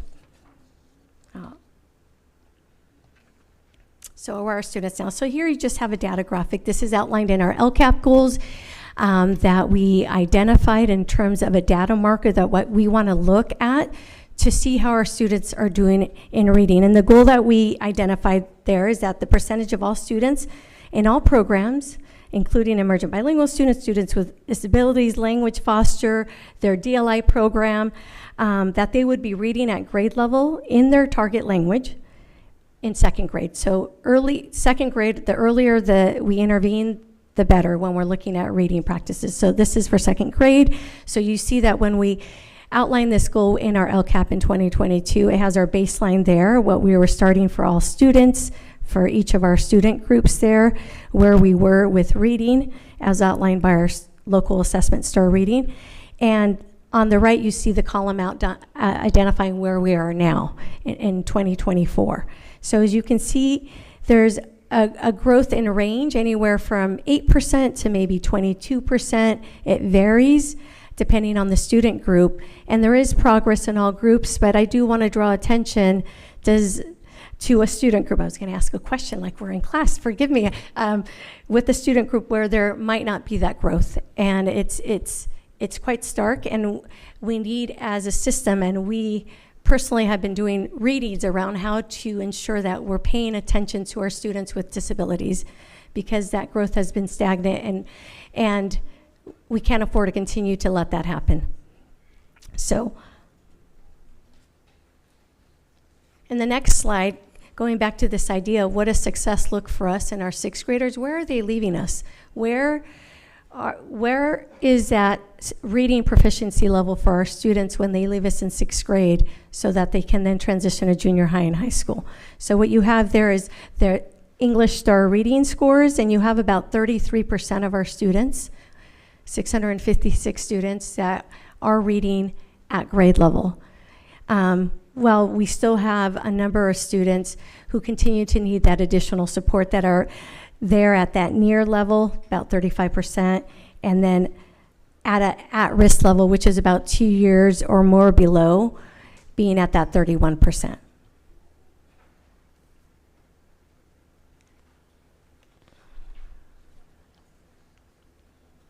So what have we been doing, and what are we currently doing? We've really been focusing around these three buckets that you see there, which is what do our systems look like? Are our systems aligned, or are we working against each other? And how are we ensuring that we're not creating our own gaps? Unintentionally, of course, but still looking at those aligned systems so that we're addressing the needs of all our student groups. Second thing, really leaning into the professional learning that we've been doing for our administrators and teachers around literacy. And then the last one, how we've been supporting what we call our lead learners, which are our administrators leading our schools. As we've heard, the power of what an administrator does at a school site with the comments about Dr. Song. It is about that leader being able to support the needs of all students, all programs at their site. So when it comes to those equitable systems, we've talked throughout the year, and maybe you've been hearing about UPK and these alignments with what we call P3 alignment from preschool to third grade, because we know that if students aren't reading by third grade, there's very real implications for students, because it leads to dropout rates, which has implications for prison pipelines and so forth. We're educators, we understand this, and it's powerful. So in this alignment, we know that a child's brain develops by 90% of their brain develops by 5 years old. So if we really leverage and look at how we're serving kids in preschool, in TK, and ensuring that there's consistency and coherence, we're going to be able to leverage and not create gaps, but really build on that so it has future reading implications for our students. So that's one piece that we've been working very strongly around. The second one, of course, I already started alluding to why this alignment is critical. What you see on the top is that coherence piece when you're building from one grade level to another versus having that incoherence in that arrow beneath. And what often happens sometimes, they start a new grade and perhaps we spend a month reviewing the month before or 2 months because they're not ready. And if you think cumulatively of what that does, if we're doing this every year, then it's going to put children behind 1 to 2 years. And these are just systematic things that may be happening, not intentional. So the more there's coherence throughout the grades in terms of our practices and our systems, we'll be able to ensure that no children slip or regress within their learning. Also, the benefits of an aligned system. Again, we build on rather than repeat what students have learned in previous grades. We mitigate those gaps early on, and we sustain those gains all the way through third grade. Some of what early learning and how robust of a program that we have here in Anaheim, and we've talked about this a little bit in the past, but we have Learning Link programs that serve over 350 families from 1 month old all the way to about 5 years old. They come to that program from all over the county. We have a robust preschool program. Of course, with 20 classrooms, including 3 DLI classrooms, serving over 924 students, and our ECSD special education preschool classrooms, another 100 students and co-lab classes, and finally our TK classrooms.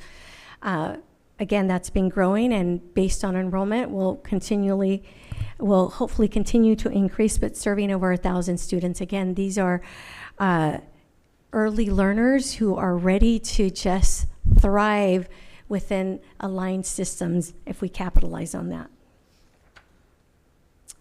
And then finally, on this early learning piece, just some of the pieces that we've been done. Again, historically, early learning preschool was daycare, something separate from what we would think of as our TK to 6 elementary experience. But that's no longer the case. We've made sure that all data is seen from PK to TK to K. And that's, again, not a practice that was common in the past, but exists. We're looking at ensuring that instructional practices are aligned, that they start early as when 2 years, 9 months, that we're ensuring we're attending to the EDI data from early developmental index, ensuring there's inclusion, and just so many of those structures. These are all pieces going to that alignment. Also, we've been looking very closely, going back to what is our system doing and creating what we have there as an instructional framework to really have conversations. What do we all agree is happening for all students in your core universal tier 1 instruction? What is happening is optional for supplemental? What are those agreed upon high yield strategies that we're all agreeing to do? It starts with tools on paper, and then there's that implementation that has to happen in our classrooms and in our schools with our administrators. But this starts to ensure that we're building that coherence and having those conversations. And these are pieces that we have started to put together to ensure that, again, we're leveraging every opportunity to move teaching and learning forward for our students.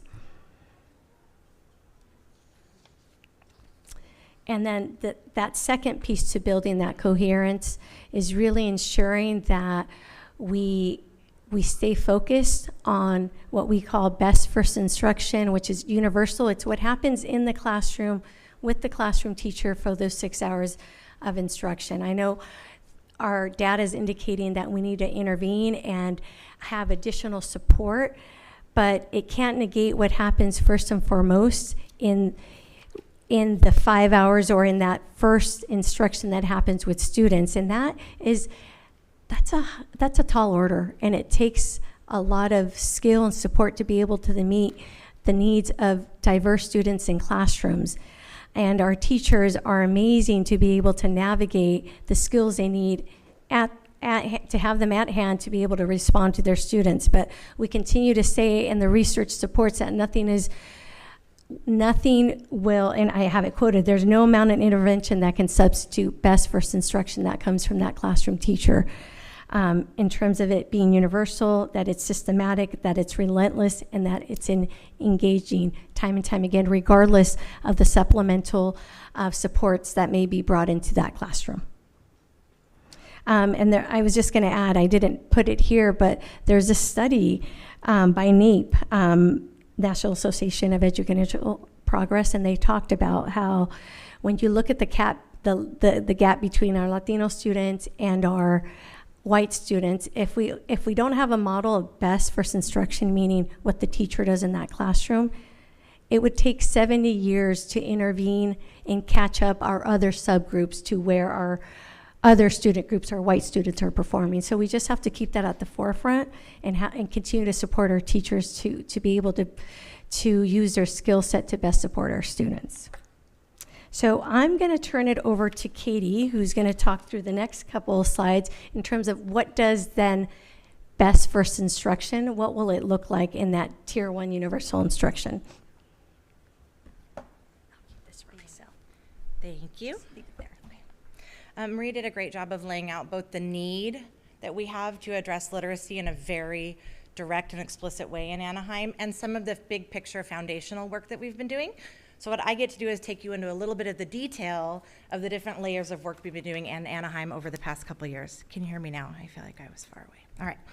So on this slide, it's just, I won't go into detail, but it's to give you a good picture that one of the things we're really focusing on is calibrating our instruction in our district and ensuring that we know what best practices are, and those we should be able to ensure that those best practices are being utilized in every classroom. So it shouldn't matter what classroom a child is in Anaheim, they're getting literacy instruction that we know works. So this is just some examples that you can see. We're talking about, well, how do we get kids to read the words on the page, and how do we get them to understand what it is they have read. So we have very specific ideas that we're hoping to bring into all of our classrooms so that all of our kids get that excellent and calibrated experience. One of the very concrete steps we've been able to take, I'm really personally excited about this one, is we're actually bringing in a new phonics program next year for our kinder, first and second grade students. What we've seen is there's been a lot of research lately, a lot of conversation about the science that's behind how we learn to read. And we've recognized that our phonics program, the reading the words on the page piece of our curriculum is not caught up with the research. So thankfully for these foundational primary grades, next year we're able to bring in a new program that really does lean hard into the research that is out there and brings together all the pieces, and we really believe it will give our children a more well-rounded and a much stronger foundational start, so that when they get a little older, they'll be able to focus more on comprehending and understanding. So we're really at a place where we're able to start putting some of the research into practice and taking some very concrete steps to improve the outcomes for our students. And another piece with this really quickly is we're also seeing that change. Maria mentioned our assessment department earlier. We're also making some changes based on research there, where we're having kids do some fewer assessments on the computer and bringing it back to where teachers are going to be able to really listen to kids read to make better instructional decisions, because they've actually heard that child read, not just interpreting results they get through a computer. So really fantastic changes happening.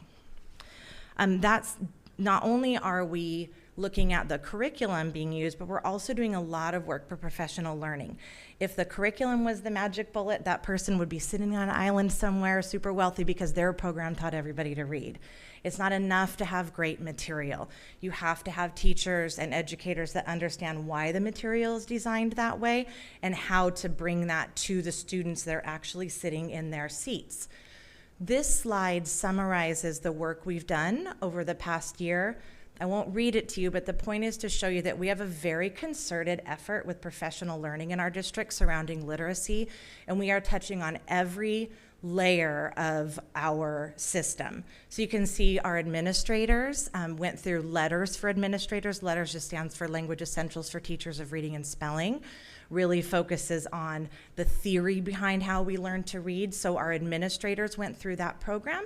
It was an overview of the content of how we learn to read and a really big focus on how do you lead that work at your site. So we're actually planning on continuing that work next year, hopefully. Classroom teachers in all of our grade, K through 6, had an opportunity to take an optional professional learning as well. You can see K through 3 had the opportunity to take letters, which is a 2-year commitment. I'll talk about that in a moment, to learn how to better teach students to read. And our 4th through 6th grade teachers got to do Aspire, which is just an upper grade version of that. It just touches on what those kids need to learn. We also had a training available to all certificated staff on the reading rope and the different components of learning to read. So that, again, we're just building that theory so that we can implement materials well. And then not negating tiers 2 and 3, we also have a monthly TOSA IN and Ed Specialist meeting where we have all of our teachers providing intervention able to come together and really talk about practices for themselves and how they work together to best meet the needs of all of our students. And again, I know that Maria already touched on this, but it really is about the teacher and the expertise of the adult in the room, which is why we're not just looking at materials, but so much at professional learning. I'm going to give you guys just like 3 slides on science of reading. There is a lot of research out there, and it's really come into the forefront of educational conversations. And we've done our research, and we believe that there are practices out there that could better meet the needs of our students. And it really comes from the science of reading, which is essentially just a huge body of research that tells us how we read words on a page and how we understand those words that we've read. So knowing that it's so great that we live in the age of technology that actually allows us entree to students' brains as they're reading. So we know what works and what doesn't. So we want to follow that research in Anaheim. So, I got ahead of myself, or behind myself. One of the ways we're doing that is through this idea of structured literacy. And you can see the 5 tenets there in bold. We know what works for kids. We have to be explicit. We have to explain to them and show them what it is we want them to learn. We have to make sure that the materials we're using follow a system and the ideas build on each other.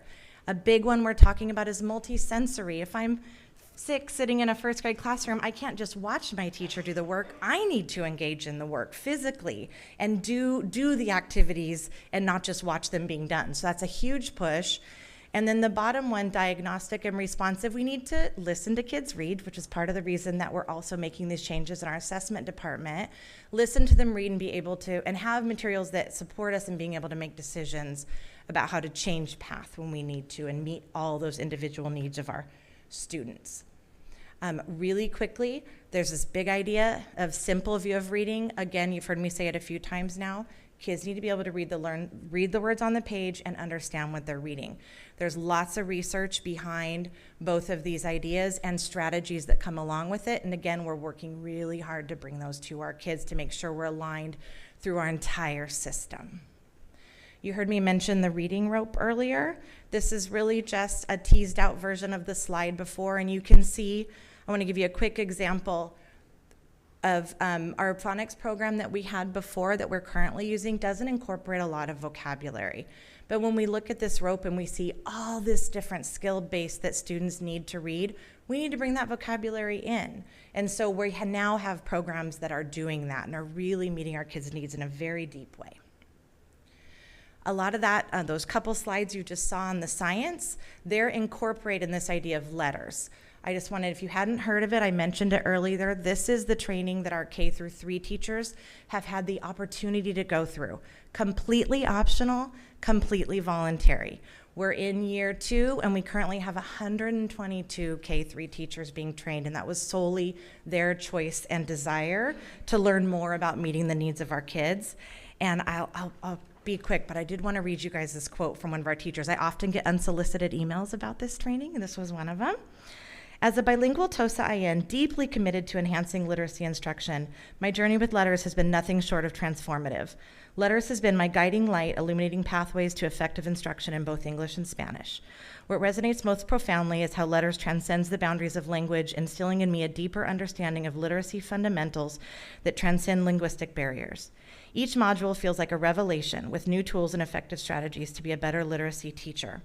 Through letters, I've not only honed my craft as an educator, but also cultivated a profound sense of purpose, knowing that every lesson, every insight contributes to shaping brighter futures for my students, regardless of the language they speak or the challenges they face. In my opinion, Letters isn't just a professional development program, it's a journey of personal and professional growth that I'm grateful to be a part of. And I have a whole page of comments just like that. So I'm excited that we're able to bring this to our teachers, and I appreciate the opportunity to do that. We have, this is K1 data, just so you see on the left there, that 59.75%. That's where students who are in classes where teachers are not trained by Letters are currently at. So we have about 60% of those K1 students at or above grade level. And you can see on the right there, 72% of students in the classes whose teachers have been trained through Letters are at or above. And this is with not that many teachers quite yet, not quite 122, because some of those teachers are only in year 1. But we expect this percentage to grow as they expand their own practice. So not only are the teachers feel good about it, we're seeing outcomes with our kids. And then I think this is my final slide. This is just the upper grade version called Aspire. Something we did do is this program is all online, but we did decide that it was important to bring our teachers together. It's not enough just to do the work in your silo online, so we do come together as upper grade educators to talk about what they're learning. And I have one more quote and I'm done. This one's a little shorter. Aspire has been an amazing experience because we really got to dive deep into each of the topics covered. It was a great opportunity to learn, but it also provided so many incredible instructional materials too. It also helped that we got to meet after each module to go over it and talk about how it would look to implement the strategies we were learning. So we have teachers at every level of our organization really excited to build their own efficacy and bring stronger reading outcomes to our students. And I think I'm going to turn it back over to Maria.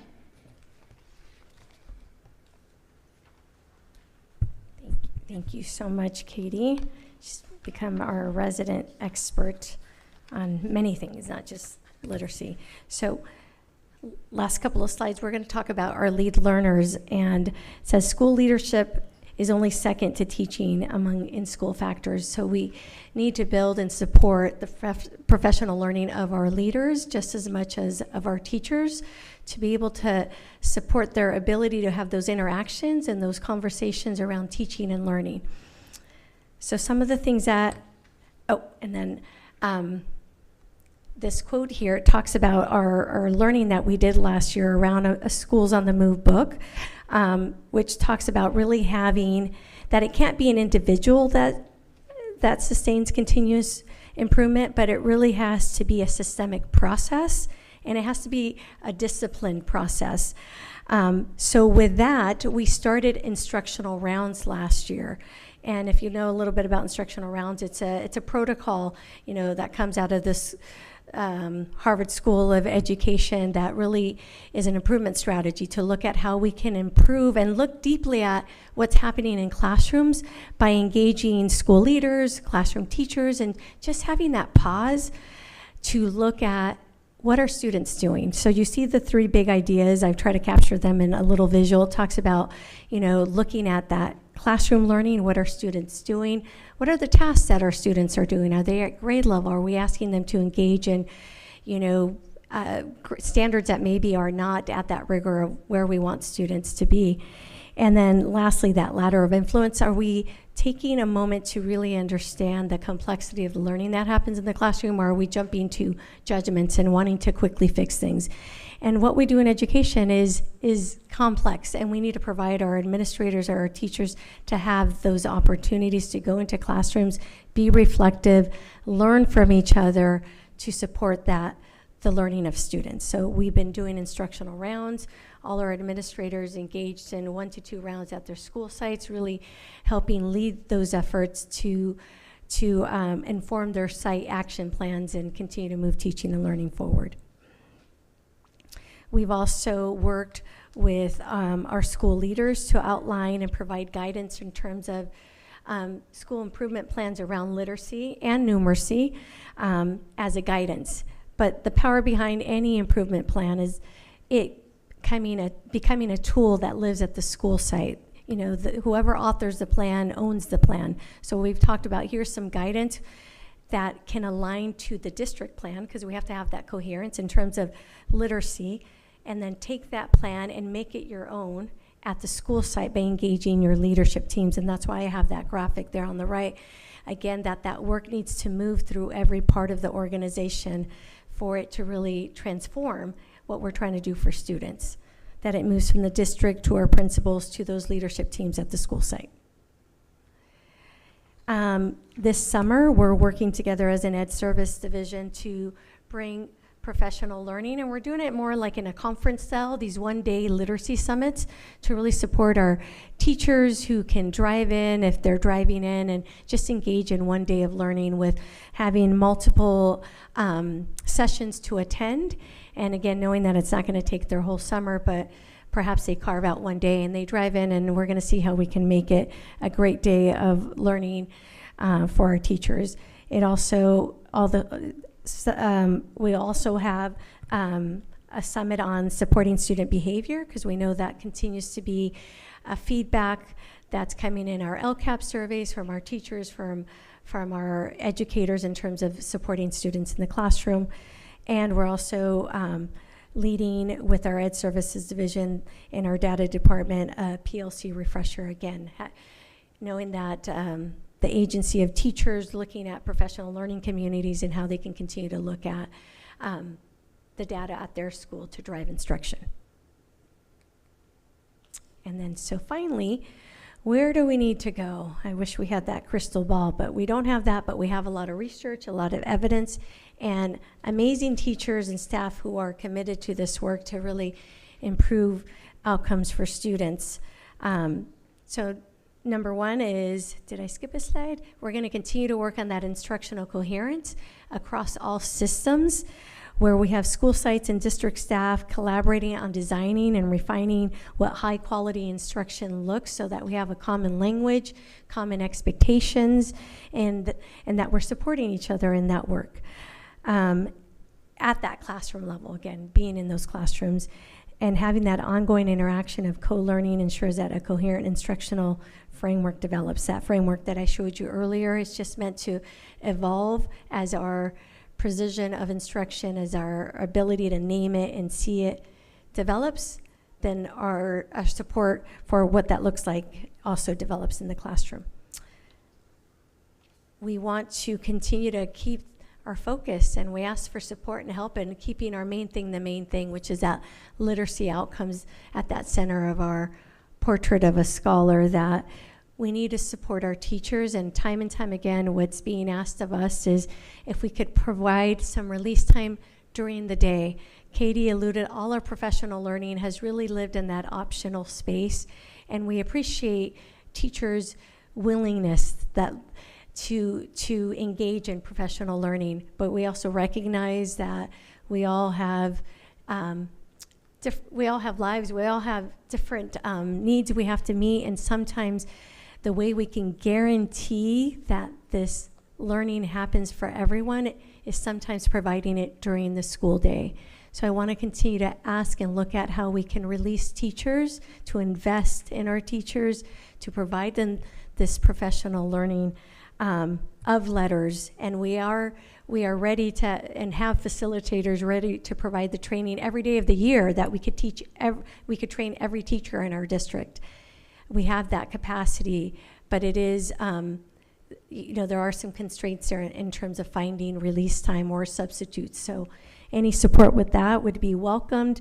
And then hand in hand goes to release teachers, and I hear this time and time again from our principals, to release teachers with subs so that they can be part of those instructional rounds. They can be part of those learning walks to be able to see their peers, so they can learn from their peers and they can engage in that collegial learning.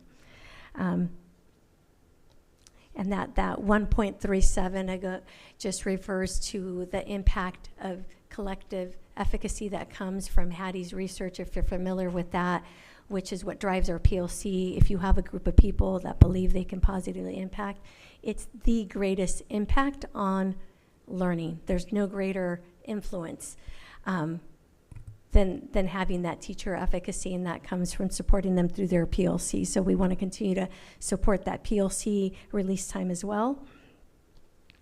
And then finally, just to ensure that we're improving our systems and structures to ensure that all means all. And what I mean by that is, as we've been reflecting, we've been seeing, hey, are we sometimes leaving out our STC teachers out of that PLC? How are our systems ensuring that all educators are part of the conversation within our structures? Our SDC students, whether it be our preschool teachers, we have to ensure that they're part of any structures that we do establish, and sometimes we don't even realize that it has been happening or that they haven't been included.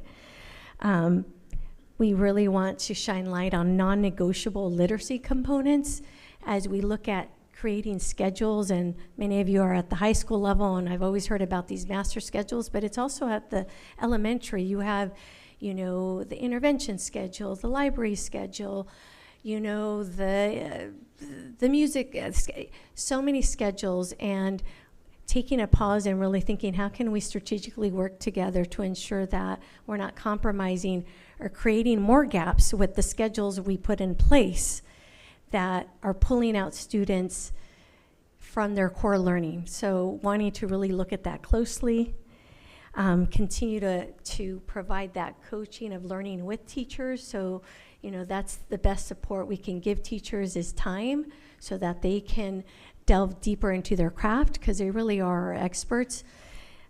And then finally, just asking that all hands, when it comes to talking about literacy are invited to be part of this conversation, to continue to support us in our efforts to ensure that our students and that our pledge to our students so that they can be successful is able to come to fruition for our students here in Anaheim. So thank you very much. Thank you for your time. Are there any questions that I could answer?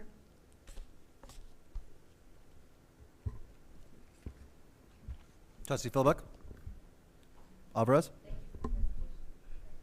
Sure, I have a few things. I'm looking at slide 7, I believe, on page 7, where we have the AESD 6th grade English Star Reading results. Yes. Looks like we have approximately 2,000 6th graders, and the results are laid out right there.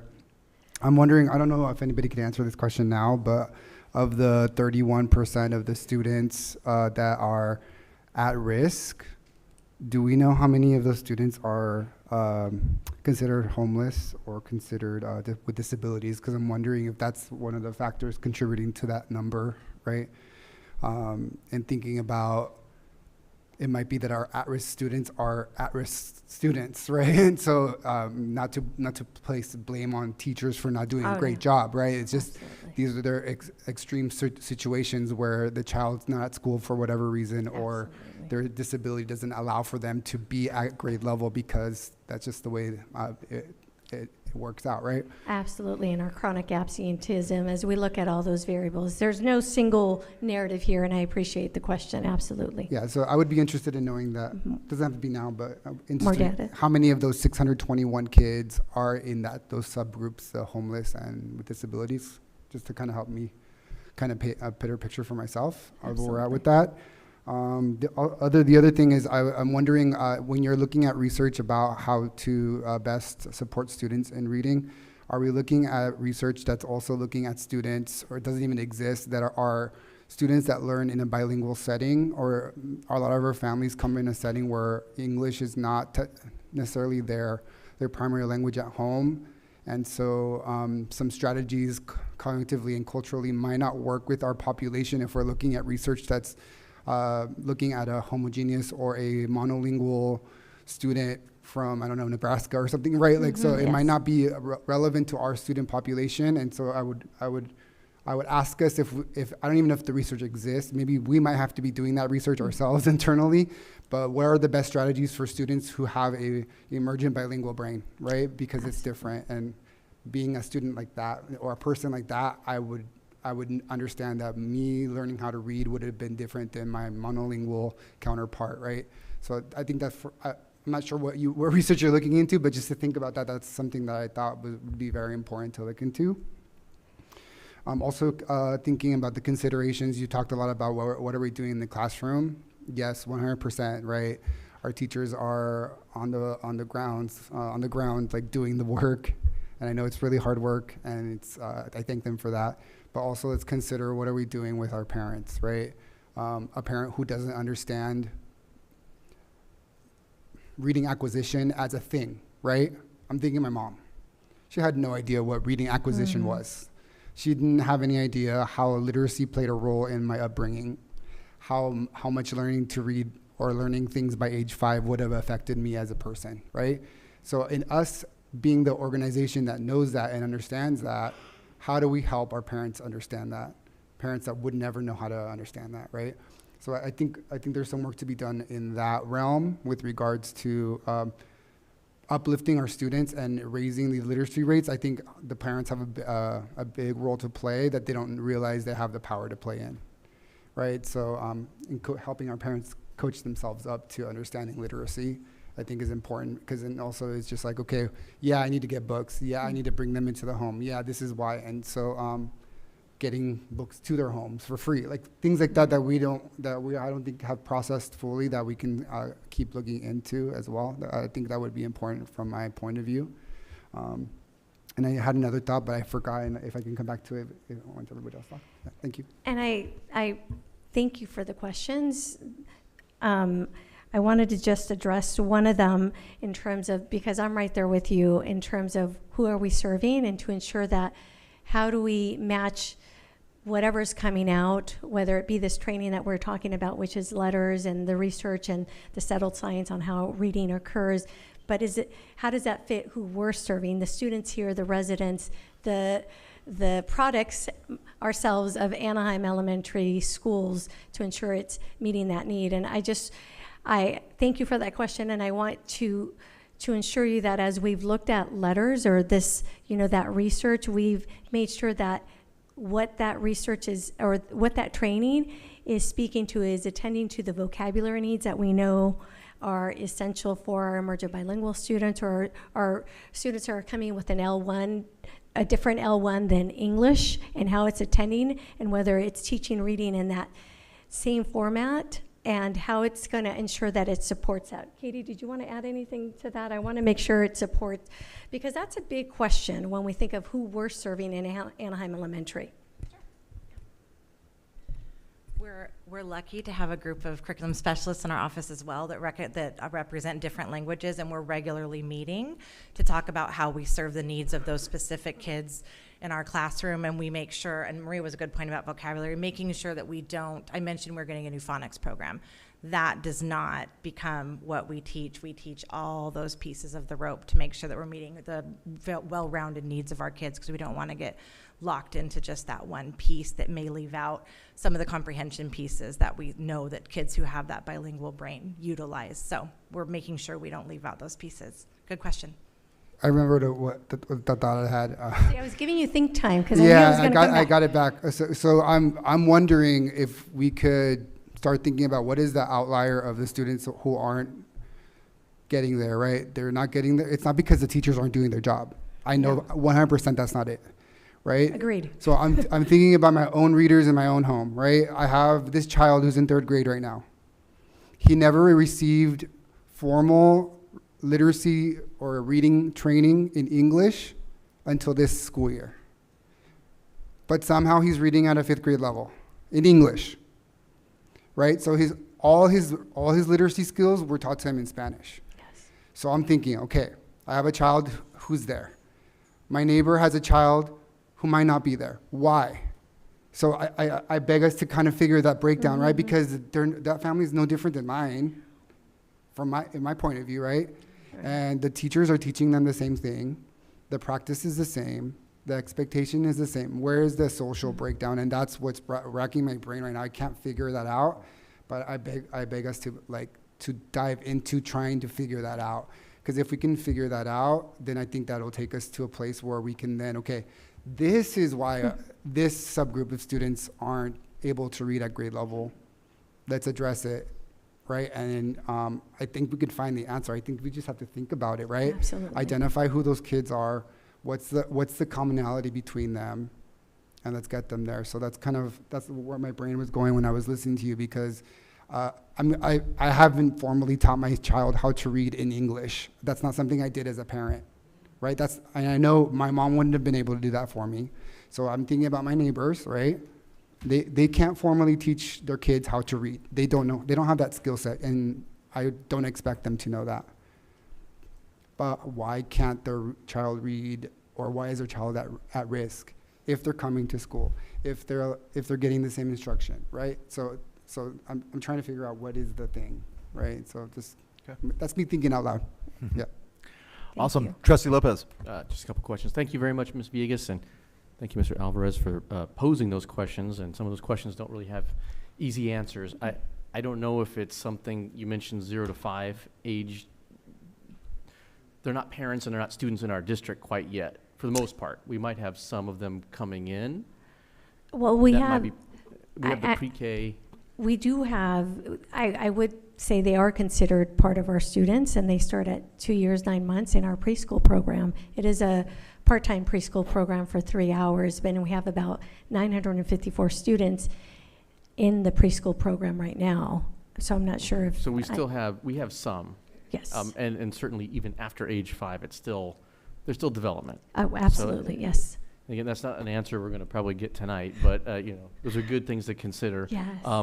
I, on the other hand, had just a couple of brief questions, so hopefully yes. This will just be a couple brief responses, but they really were focused more on slide 6.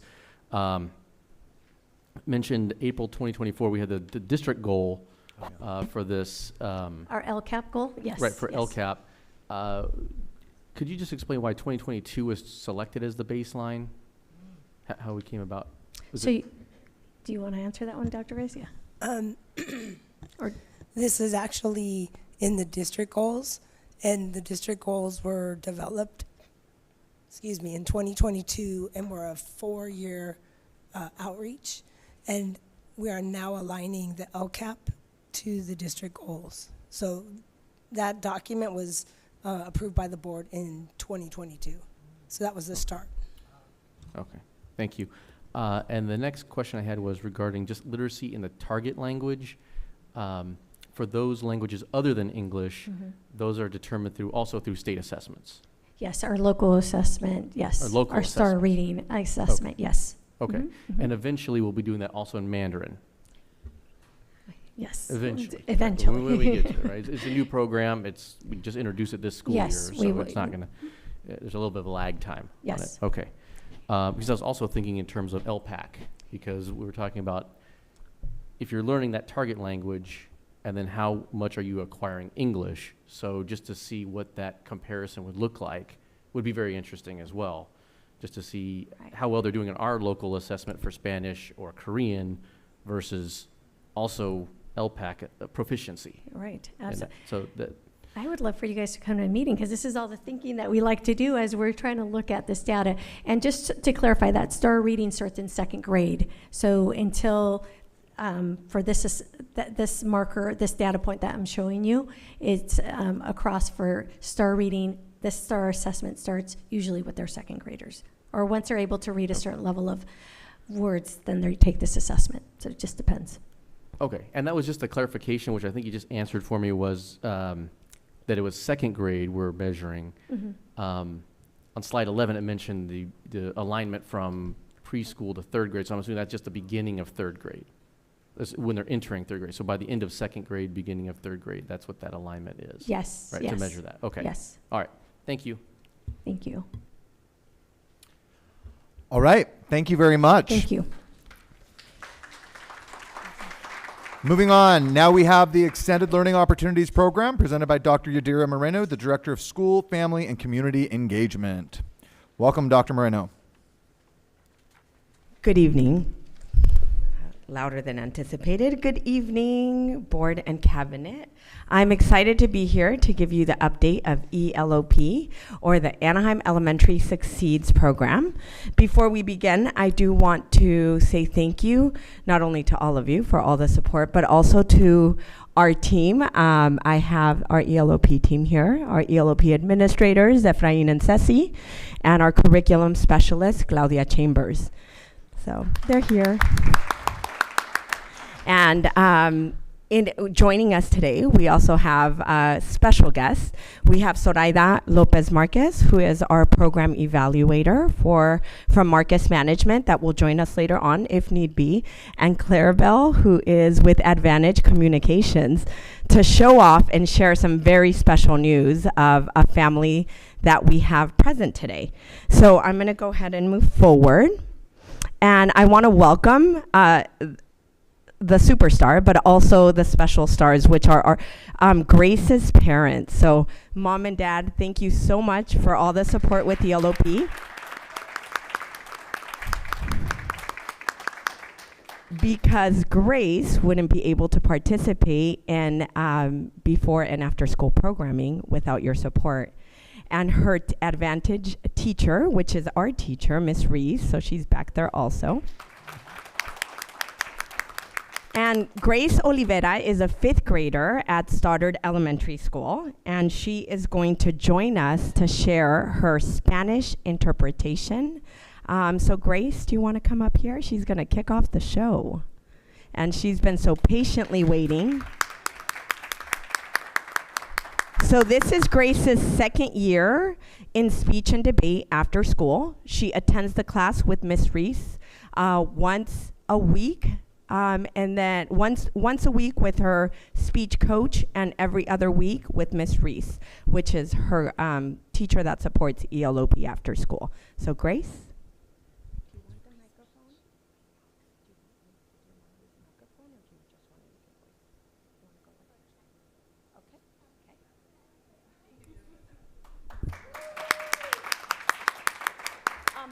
I'm going to have the board actually join on this side so that she could perform.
So, Grace, before you leave, do you want to stay up here? We're going to make a little announcement. Yes, we'll take a picture, but we have the most amazing news that just came in. So, Grace has won first place in the fall warm-up, in the Mardi Gras tournament. These are all national tournaments, competing with people even in Chicago, schools in Chicago, and in our district, our own district finals. And today we had some results. So, Clarabelle? Grace won first place again at the California State Tournament. So fresh off the press, we have a new medal for her. So her parents did not know about this, so we do want to congratulate her and take a picture. So congratulations, Grace.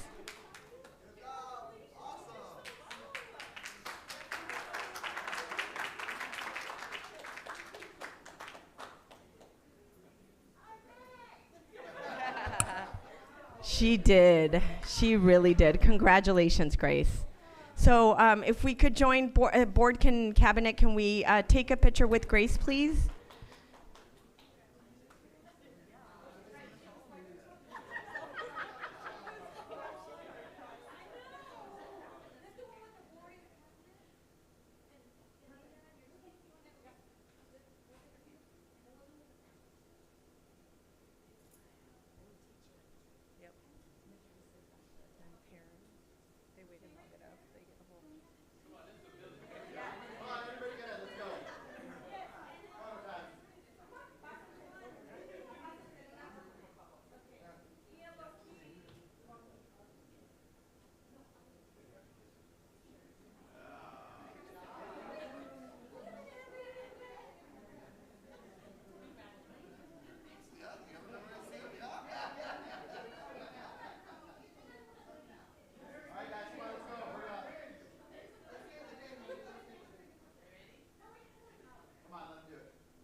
Congratulations, Grace, mom and dad, brother and sister, Miss Reese. You guys are amazing, so thank you. And we appreciate your patience too, so thank you.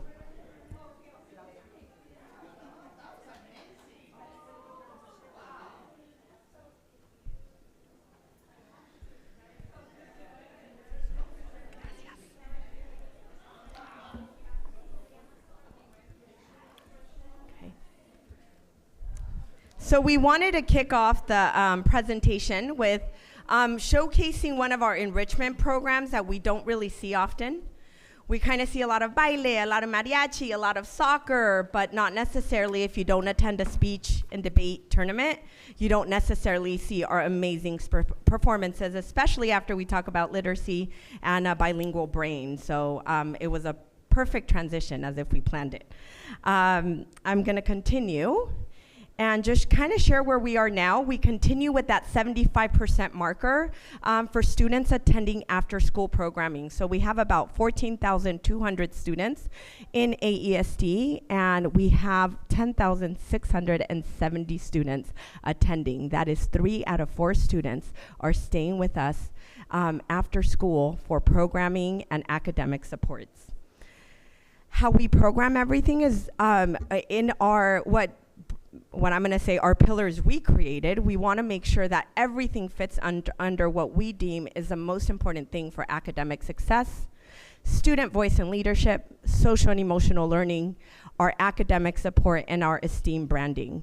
So if we want to partner and work together in before and after school programming, we want to make sure that it is part of our plan. So our enrichment participation, so again, this is beyond what we call our base program. Our base program is our academic and physical fitness. We have many service providers supporting us through enrichment participation. So this is the I'm going to say the icing on the cake, kind of the best little part, because our kids are able to access enrichment, such as speech and debate, which you saw, during their time at school. And for that, it's groundbreaking that our parents do not have to travel to be able to get services like what we provide free to all TK 6th grade students. So this is just the numbers that participate in our enrichment clubs for all throughout Anaheim Elementary Succeeds. Our journey, gosh, it's been 2.5 years. So November 1st, 2021 is when I was hired as the Director of School, Family, and Community Engagement. So starting the entire department and kind of molding and bridging and braiding, which is our favorite word in ELOP, and even in literacy, how you saw that little rope, it's all braiding because everything is interconnected. We want to ensure that where we are and where we're going is always visionary. So we started where the site principals, if you remember, I was a principal at Ponderosa at the time, and I was starting ELOP as a principal running the program. We had the funds, we wanted to make sure that we enhanced our after-school programming, and that was our charge. So that entire first year, we were leading the principals or the vice principal, whoever the site director was providing after-school care. We did add service providers that year, but it wasn't anything to where we are now. That first year, we started with 3 service providers, which was our tutors and our physical fitness, and our ACES provider, which is the YMCA. The following year, we moved on to hiring leadership assistants. So now we had 23 leadership assistants that were focused on running the after-school program, and we jumped to 18 service providers, and eventually, kind of around February, we added to our program what I call the principals after school, the ELOP administrators, to support with everything that happens during the day, as you know, happens after school, whether it's accommodations that we need for services, working with various departments, ensuring that we have what our students need to be successful after school. And enrollment doubled from 5,000 to 10,000 students. And now where we are now, we are officially Anaheim Elementary Succeeds. We added elementary into our name. We placed a bid working with Fiscal together for all our service providers. Something also super special is we've added the nurse coordinator and the 8 LVNs, the licensed vocational nurses, to again be available for our kids till 6 p.m. because the same needs that we have during the day, we have them after school. So we need to make sure that our students that have any health condition are taken care of when they're with us till 6 p.m. And now we're in the process of becoming our own ACES provider. And what that means is that we're hiring enrichment supervisors. So our YMCA partners were able to have, I'm going to say kind of priority, actually, it was priority for interviews into these positions. So we've done the first round of hiring. This week we'll do the second round of hiring for that. And they will be ready to begin August 1st, 2024, so our next school year. So what we know as we transition to become our own after-school provider through ACES is ELOP and ACES have to braid. So we've been meeting with our advisory committee, and we pulled together a special planning committee that was composed of a couple more leadership assistants to figure out how we're going to reimagine these 2 programs, these 2 funding sources working together. So we knew that we wanted to ensure that enrichment is still a priority, but academic needs to be highlighted, the academic piece, in order to ensure that our students are still receiving the academic support that they need after school, because our parents, every survey tells us, all our advisory committees and all our key leadership parent groups tell us they want that academic support after school. Just like Trustee Alvarez said, sometimes our parents cannot help us after school. So we need to make sure that we, especially through the community schools vision, that we are providing what our students deserve at the hub of their school. So we did reimagine our work. And what we ended up with was like a balancing act. We know enrichment is super important, but that academic piece is just as important. So parents and families need to have access to academic support, and our enrichment it needs to offer access and opportunity for our kids. So as you can see in a little simple kind of balancing act, everything that is comprised of our expanded learning plan is who's going to work with our students. Next year is going to be super special because we're going to have a certificated teacher, an ELOP TOLSA, teacher on special assignment, supporting the tutoring and the after-school academic portion, which although we had many teachers working, now we have someone that's going to support with the data piece and be able to look at it differently and intentionally to continue to support our students. We're also adding our enrichment supervisors, which is AESD staff. So again, most of the people that are helping the past 2 years have been service providers. Really, it's the leadership assistant and service providers kind of running the show. And now we're able to train, support, and nurture our staff to build these relationships with our students.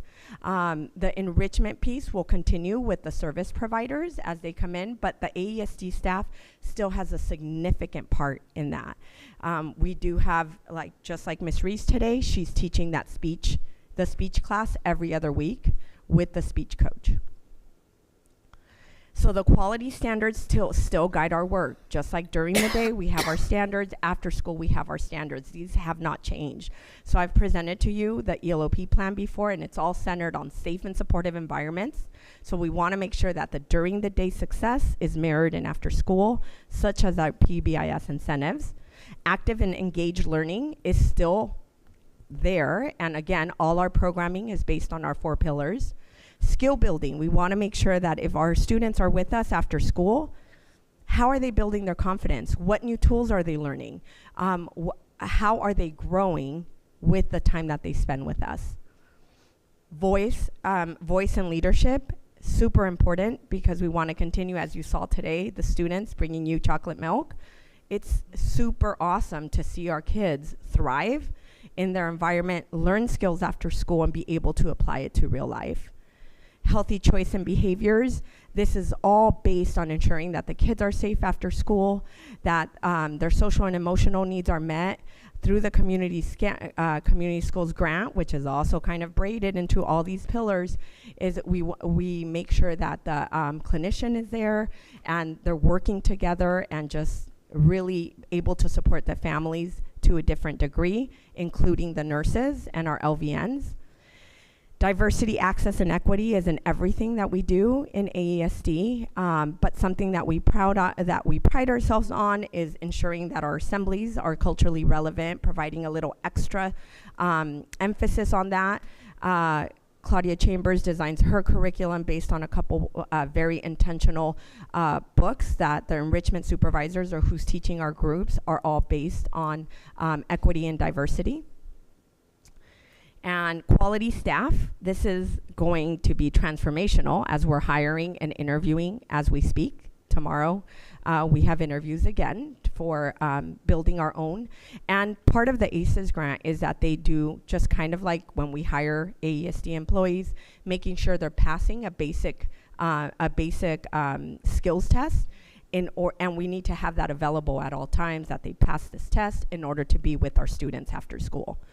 Collaborative partnerships, that's one of the main things that ELOP does, is it truly takes a village, as like when we took the picture, everybody has to come together to be supportive and be able to have our students thrive. So we cannot service 10,670 students after school without service providers, without all the departments coming together, because it's a huge undertaking. And continuous improvement, kind of where we are, our external evaluation with Marcus Management. We started the evaluation process in our own newsletter, collecting our own continuous feedback, and now we move forward with an external evaluator to ensure we are building and growing and reflecting as needed. So looking ahead, what's coming up? We're starting registration early. We want to make sure that tomorrow during open house, we are collecting the names. So our parents, there's an anxiety for parents. What's happening next year? Is there still going to be after school? What are the hours? So instead of waiting until August when we did last year, we're starting, hey, tomorrow, open house, sign up for your child. We're calling it pre-registration. Of course, our registration is open yearly, every day, but we want to make sure that our parents know exactly that Anaheim Elementary Succeeds will still be available from 7 to 6 p.m. for their child. We're really focusing on relationships and family connections. We really, our professional development with our enrichment supervisors is how do we build relationships with our families? And that's also based on feedback and parent voice. And that professional development series is going to be something that we know is going to make a difference in the classrooms and in the spaces that we have with our students to, again, support their academic growth. So our ELOP survey results, we partnered with Marcus Management, and we were able to, for 2 weeks in March, collect surveys, student voice, parent voice, and site administrators. It was 1,200 students. Basically, we surveyed all the 4th and 5th graders in after school.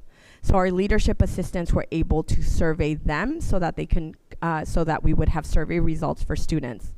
1,000 parents and the administrators, and they basically told us their feelings around after school. How do you feel? How is it serving your needs? What do we need to grow? How do you see your child thriving with the service providers? And what we found out was the students were saying that the program has helped them to speak in front of classes. You got a great example of that. They love the options. They love being able to have, I'm gonna say, a menu of activities. If you saw the news also, was it last week or 2 weeks ago at Lincoln when they highlighted that little student? She was part of the band. She was part of Folklorico. She was part of, so it was cute because she had all her outfits laid out. She was in everything, right? So that she was taking advantage of being the folklorico dancer, being the hip hop dancer, being the drumline little one. So those are things that are super special and build confidence, especially as a 5th grader, because we know that's a tough time. Parents, we just went to the Boost conference, and they literally said Anaheim Elementary is like an angel to families, because to be able to provide free quality programming, our neighboring districts, it's very difficult. You know, we are in a very unique situation because of our ELOP dollars that we're able to do that, and our parents are extremely thankful, and that's what all the qualitative data showed. They and then they tie it back to the academic success and the confidence. But some of our favorites were the greatest strengths, that it's building confidence within their child. Their relationships at home are automatically improving because they have things to talk about. So they can talk about what they did after school, because sometimes you get that generic answer, right? Nothing. What did you do today? Nothing. And now they could say, I did X, Y, and Z. And so parents were able to share that. And also the experience are contributing to them having more confidence to try things that are not there. And just because we're streaming, if you are a parent in a neighboring district, we have room for your children. And then we also wanted to share the ACEs, which this is our Anaheim Achieves parents. Our ACEs, they also took a survey. So we did the Succeeds parents and the Achieves parents. And what they were saying, they were concerned about obtaining after-school care. So again, as a YMCA is not becoming a provider, and we've been having communications with the Y and their staff, there's still some communication issues there. So there is anxiety around that. So again, that's also part of the reason why we're registering early, and our leadership assistants know that that registration is open to all our students, as it has been. All the Anaheim Achieves, or our ACEs students, have been coming over to Succeeds programming throughout the last 2 years. So what we're doing for that, or I'm going to call it our call to action, because we know there's still some anxiety with parents going, but who's going to take care of my child? We want all our parents to understand that our schools will be open from 7 to 6 to service their child care needs. And with that, there'll still be a focus on academic and enrichment. So we're writing a personal letter that our leadership assistants will deliver to the Anaheim Achieves families in order for them to be able to receive this letter, and offering special registration dates for them so that they feel comfortable. Parent Square will be our way that we're communicating. We're working with DES. Our students are registering through Parent Square, but the SFACE department will be offering the parent tools in order for them to be successful. We also have this flyer that we push out, which basically allows a parent to plan childcare, and I'm going to say vacation days, for the entire school year. So you could see when we're running camps, winter camp in January, our spring camp, and our June dates that are there, so that if a parent needs to ask for vacation days, they know exactly what are the extra days that we are providing in a year-long view. That way they have that ability to plan ahead. So what we do know is that it has been, it takes a village. It has been that cultivating community in everything that we do, and the parent engagement, community schools, ELOP, basically the 4 pillars, all coming together with all of the AESD departments, because everyone is critical. We spend a lot of time with HR, a lot of time with CNI, a lot of time with DES right now, creating apps, trying to figure out how the check-in, check-out process is going to work. But it really is an entire, all of the Anaheim community working together to service our kids after school. It is exciting to see it grow and see how much we've come along in 2.5 years. And it's also a huge undertaking becoming our own ACES providers. But I think the power of being able to support the professional growth of who we have in front of our students is going to be transformational for us. And that's something I'm super proud of. So with that, and no more waiting list? And no more waiting lists, because it's there, it's open and exciting. So with that, that is our closing.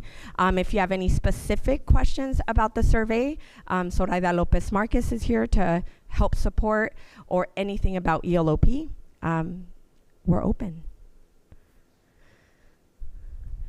First, I'd just like to say that Ms. Moreno and your team have done such an exceptional, amazing job on this over the past few years. This program and all of this programming, I've had the privilege to witness a lot of it, and I'm just amazed and blown away every time I see the things that are going on and the quality that's being provided to our students and the help that's being provided to the parents. So I just wanted to commend you for what you've put together, and I know that other districts look at us as kind of an example of really how phenomenal this can be. And I know it's taken a lot of hard work, so I just wanted to say thank you for what you've brought, all of you, for what you've brought to this district and to our families. And my only question is just regarding the Achieves. So are most of the parents then on board with just basically staying, coming over, and we're just going to call it, and which I like, Anaheim Elementary Succeeds. I do like that. So becoming as like one, is there any confusion, or is everybody pretty much on board with saying, okay, we're going to be going and doing the same thing, but just calling it different? Well, we want to make sure that our parents understand that it was all ELOP, all whether it was ACES, those are all funding sources, right? So we just want them to understand their school still will be open to 6 p.m. That's one of their biggest worries. And all year long, or all the past 2 years, the students kind of have been going in and out of both programs because of enrichment. Right now, because of the collaboration that has taken place, there's the emotion to it. So it's the change that is always hard, right? We know that. But we also, so that's the reason why we wanted to make sure that we share with you our call to action of ensuring that each parent goes home with a letter stating like, yes, we have childcare 7 to 6. your child will still be able to stay on campus, and we will be able to meet your needs and support you, just so that they hear it from us, even though we've kind of shared it. Also, I'm working with our communications coordinator, Belinda, to make sure that our social media is sharing that, and the flyers will be going home to specifically the Anaheim Achieves families. I appreciate that, because I think I did get one email, but I know it's going to be a transition, but I do appreciate that you're going to that extra link to make sure that it's not confusing and that it's all kind of wrapped up. So thank you very much again. Thank you. And great presentation. I'm curious, are there any other districts in California that do this without using an outside agency like the YMCA that we know of? Do you know? I'm just curious. The ELOP or the ACEs? Saying to their families, Or we can both. offer you programming from 7 a.m. to 6 p.m. and the district's going to take care of it, and we just do it on our own. Well, I was just at that national conference, and there is a lot of, there's nationally some districts that do collect some sort of fees, whether it's like a late charge, a simple like $1 a minute kind of thing. But that money, that revenue is going to go back to a pot that supports families differently as well. But in California that I know of, I would say large districts, maybe LAUSD is able to do it, but I'm not quite sure. Right. So I just want to say good job, guys. All right. And just to thank you, as a parent, just like this is just phenomenal programming, and I do appreciate the hard work. I know there's a lot of behind the scenes actions that are taking place that no one would ever even think about. And so thank you for all the stuff that you do. I know you're doing a lot of work behind the scenes and planning and really thinking deeply about how to make this actually an exceptional experience for our kids. And that's what it's all about, right? Like all these experiences that you're creating for our families, they're just, I would have never imagined it, right? So I'm just super proud that we're able to facilitate it and that we got it going. It's a high five to all you guys. Thank you very much. Yeah. Trustee Lopez. Right, thank you. Thank you very much for the presentation. And also, I really appreciate you and your team getting the survey out. That's something that I'd asked about before. How are you measuring this? How are we measuring in terms of the metrics of our programming, prioritization in terms of what our families and our students want, and looking at that. So in terms of the survey itself, though, how lengthy was it? It wasn't lengthy at all. We wanted to make sure, we know the whole survey fatigue, so we wanted to make sure it took 15 minutes or less. But it did ask about the providers, and it was self-selected. So if really what your child participated, those are the answers that, or the questions that you would. So if it was about the providers, if your child went to mariachi, you would just get the mariachi questions. But if you had like some of our students that are in mariachi and baile and speech and debate, that parent would answer questions based on those providers as well. And then of course the program overall. Okay, thank you. There were a couple of responses I'm a little surprised about, because I've seen a lot of these performances, and a lot of my colleagues have gone to a lot of these different performances. Many of them were very high, especially the parents. I think they were all high, it looked like, in terms of approval and recommendation. There were a few maybe outliers, it looked like, for a couple of programs. Either our staff rated lower, and then there were one or two where the students rated a little on the lower side. So I was a little surprised by that, but the reason I ask is because we have a lot of consent calendar items that are coming up tonight that we'll be voting on, and kind of in one fell swoop. Usually we approve them all at once. I just want to make sure that we're getting accurate results. Yes. And so is there any internal monitoring we do, other than we do have our staff that respond to the survey, but are we looking at metrics in terms of either contract employee punctuality, check-ins, increase in terms of their student academic performance, and if it's a tutoring program, that sort of thing? Yes, we do. And the internal monitoring happens by us and the leadership assistants. So the administrators are on sites, the curriculum specialist is on sites, I'm at sites to address whatever could be happening. Some of the outliers, as you see, Conga Kids is one of them. Fifth graders do dance together for 20 weeks. And one of the hardest things when you look at the qualitative data is I have to dance. I don't want to switch partners. I want to choose my partner. But the overall success is getting outside your comfort zone, learning something different and trying something different during the school day, where you're able to monitor it. So it's funny, some of the comments are, and actually we did a special little project on it. We collected all the information in one beautiful document that I can share with you guys.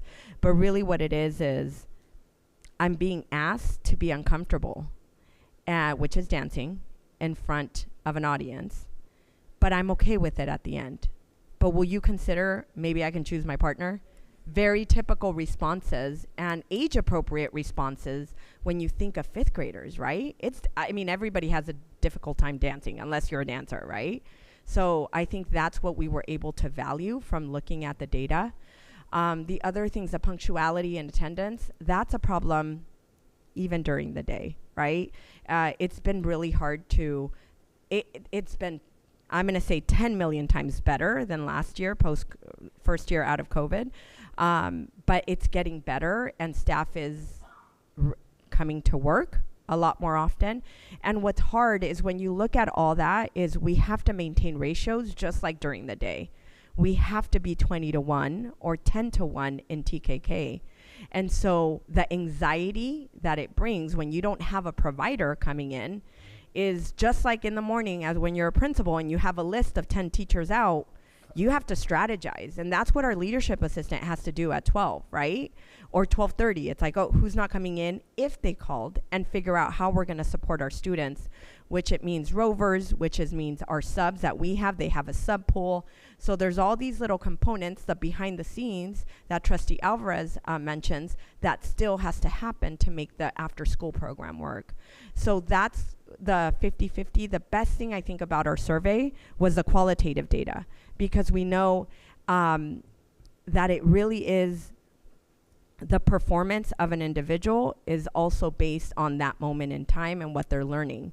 But year 4, what we're adding is professional development and our own employees. And I think that's going to be one of the huge transformational changes to our program, to be able to train our employees to work with students after school, because it has to be deliberate and intentional, and you kind of have to be on differently because they've already had 6 hours of school. It's hard, right? So lots of icebreakers, different types of icebreakers to ensure that we're building that community, but that we give who's with them after school the experience and the tools they deserve. All right. Well, thank you very much again. Very innovative, outside the box. So appreciate it. Thank you. I just want to give kudos to your team. Amazing work. Yeah, same, Dr. Moreno. You know, I was looking at this, and we were discussing this earlier, actually, today, when this first came out, the LOP, you know. I was an individual that voted no, just because of the fact that I didn't like how inconsistent it was. I was laughing when I looked at this, and he said, student enrollment 5,000. I'm like, sure it was. Like, there was, like, some schools with no students at all. And there was other schools that had tons of students, you know, so there wasn't a lot of consistency or fairness when it was all said and done. Yet the only thing that was fair was that everybody was getting paid the exact same thing, you know, and that's not right, especially when that money is aimed for the enrichment of our students and basically to really provide them with opportunities. And as we've come back and we kind of changed our views on how we're going to approach this, honestly, I am so proud of this program and all the great things that are taking place. And these results that, you know, just capture just some of the comments that the students are making and the parents. I mean, that in itself it's huge. And I am really happy to hear more about the academic growth part of this and the different arenas that this is really benefiting our students on. So I'm really, really, really proud of all the great stuff that you and your team are doing, and I'm just so pumped for the future of this fantastic after-school program. So kudos to all of you. Thank you. Great job. May I make one last comment, please, Mr. Ellis? Yeah. I just wanted to also, for anybody that's listening, mention that at the CABE conference when you presented, Dr. Moreno, It was standing room only. It was jam-packed, and I thought we were never going to get out of there because everybody was asking so many questions. It was like rapid fire. Well, how do you do this? How do you do that? And, you know, and I mean, it was our parent engagement conference too, but there were so many questions that I was really proud that everybody was kind of looking to us for, you know, some answers on how to grow their programs. So it was great, and you did a wonderful job. Thank you. Thank you. What we learn every day is that it's all interconnected, braided, and the innovation possibility is endless. And we're just trying to put all our goals in order. You will be, the next item will be voting on our expanded learning plan. And really the main difference is the employees that we're adding through Anaheim Elementary. And that is, again, I think is going to be critical. And we're really focusing on the professional development on those individuals through the partnerships of our department. So. Great. Thank you, Dr. Moreno. Which leads us then to C. It is recommended the Board of Education approve the 2024-26 Expanded Learning Opportunities Program Plan. Can I get a motion? So moved, Alvarez. So moved by Trustee Alvarez. A second? Seconded by Trustee Philbeck. Any discussion? I actually want to add something. Oh. I was just reflecting, and I was thinking about there's always something that drives us to become educators, right? And all of you guys were driven to become educators, right? In some capacity. And these types of outcomes for our community are literally like on the list, right? The impact that you're having on our families and the support you're providing these parents with, the amount of time that we're giving them with these enrichment opportunities, that's why we do these things, right? And so just thank you and good job. And like, for me, it's like I'm proud of you all, and you should be proud of yourselves because this is why you're doing your job, right? This is why we're here. We're to support kids and families, so thank you. Well said, Trustee Alvarez. All those in favor say aye. Aye. Aye. Any opposed? Abstentions? Carries 5-0. Great job.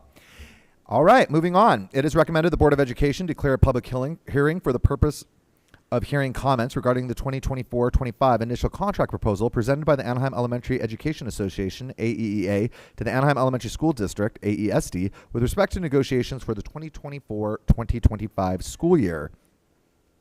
After hearing no comments from the public, we will now adjourn the public hearing and act on the following item.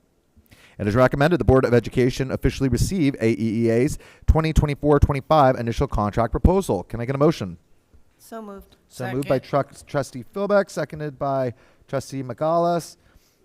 Any discussion? All those in favor say aye. Aye. Any opposed? Abstentions? Carries 5-0. It is recommended the Board of Education declare a public hearing for the purpose of hearing comments regarding the 2024-25 initial contract proposal presented by the Anaheim Elementary School District, AESD, to the Anaheim Elementary Education Association, AEA, with respect to negotiations for the 2024-2025 school year. After hearing no comments from the public, we will now adjourn the public hearing and act on the following item. It is recommended the Board of Education officially present its 2024-25 initial contract proposal to the Anaheim Elementary Education Association, AEA, and direct staff to proceed with the negotiations process. Can I get a motion? So moved. So moved by Dr. McAuliffe. Can I get a second? I'll second Alvarez. Seconded by Trustee Alvarez. Any discussion? All those in favor say aye. Aye. Any opposed? Abstentions? Carries 5-0. It is recommended the Board of Education declare a public hearing for the purpose of hearing comments regarding the 2024-25 initial contract proposal presented by the California School Employees Association and its Chapter 54 CSEA to the Anaheim Elementary School District, AESD, with respect to negotiations for the 2024-25 school year. After hearing no comments from the public, we will now adjourn the public hearing and act on the following item. It is recommended the Board of Education officially receive CSEA's 2024-25 initial contract proposal. Can I get a motion? So moved by Trustee Philbeck. Second? Second, Alvarez. Trustee Alvarez. Any discussion? All those in favor say aye. Aye. Aye. Any opposed? Abstentions? Carries 5-0. It is recommended the Board of Education declare a public hearing for the purpose of hearing comments regarding the 2024-25 initial contract proposal presented by the Anaheim Elementary School District, AESD, to the California School Employees Association and its Chapter 54, CSEA, with respect to negotiations for the 2024-25 school year. After hearing no comments from the public, we will now adjourn the public hearing and act on the following item. It is recommended the Board of Education officially present its 2024-25 initial contract proposal to the California School Employees Association and its Chapter 54, CSEA, and direct staff to proceed with the negotiations process. Can I get a motion? So moved, Lopez. So moved by Trustee Lopez. Can I get a second? Go ahead. Seconded by Trustee Philbeck. Any discussion? All those in favor say aye. Aye. Any opposed? Abstentions? Carries 5-0. Moving on to the consent calendar. Items listed under the consent calendar are considered to be routine and are acted on by the board in one motion. There is no discussion of these items unless a member of the board, staff, or the public requests specific items to be discussed and or removed from the consent calendar. Are there any items to be pulled at this time? Trustee Philbeck. Yes, I'll pull item, it's on page 7, it's item 8A. 8. Okay. Trustee Alvarez? Trustee Lopez? No additional items. Trustee McGallis? And I have none either. It is recommended the Board of Education approve and ratify the following consent calendar items with the exception of item 8A.8, which was pulled and will be voted on separately. May I have a motion? So moved, Alvarez. So moved by Trustee Alvarez. A second? Second. Seconded by Trustee Lopez. Any discussion? All those in favor say aye. Aye. Opposed? Abstentions? Carries 5-0. All right, the pulled item, 8A.8. It is recommended the Board of Education ratify the agreement between this district and the Anaheim Family YMCA at 240 South Euclid Street, Anaheim, California, 92802 to provide staffing and programming for inter-session camps during the 2023-24 school year. The camps will serve Revere Elementary students focusing on academic, social, and emotional needs. The additional days are designed to serve parents and the community as a resource. In the event that AESD uses its district staff to cover program ratio requirements, the district will keep the portion of the ESSER 3 funding to cover expenses. The ESSER 3 Summer Grant Program award is a total of $75,000. Service costs shall not exceed $3,339.38. Can I get a motion? So moved, Alvarez. So moved by Trustee Alvarez. A second?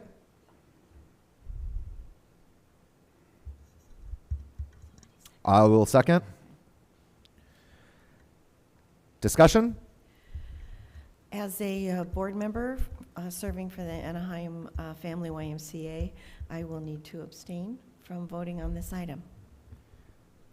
I will also be abstaining on this item due to receipt of financial compensation within the last 12 months. Thank you. All right. So all those in favor say aye. Aye. Aye. Any opposed? Abstentions? Abstain. Abstention. Okay, carries 3-0 with 2 abstentions. Thank you.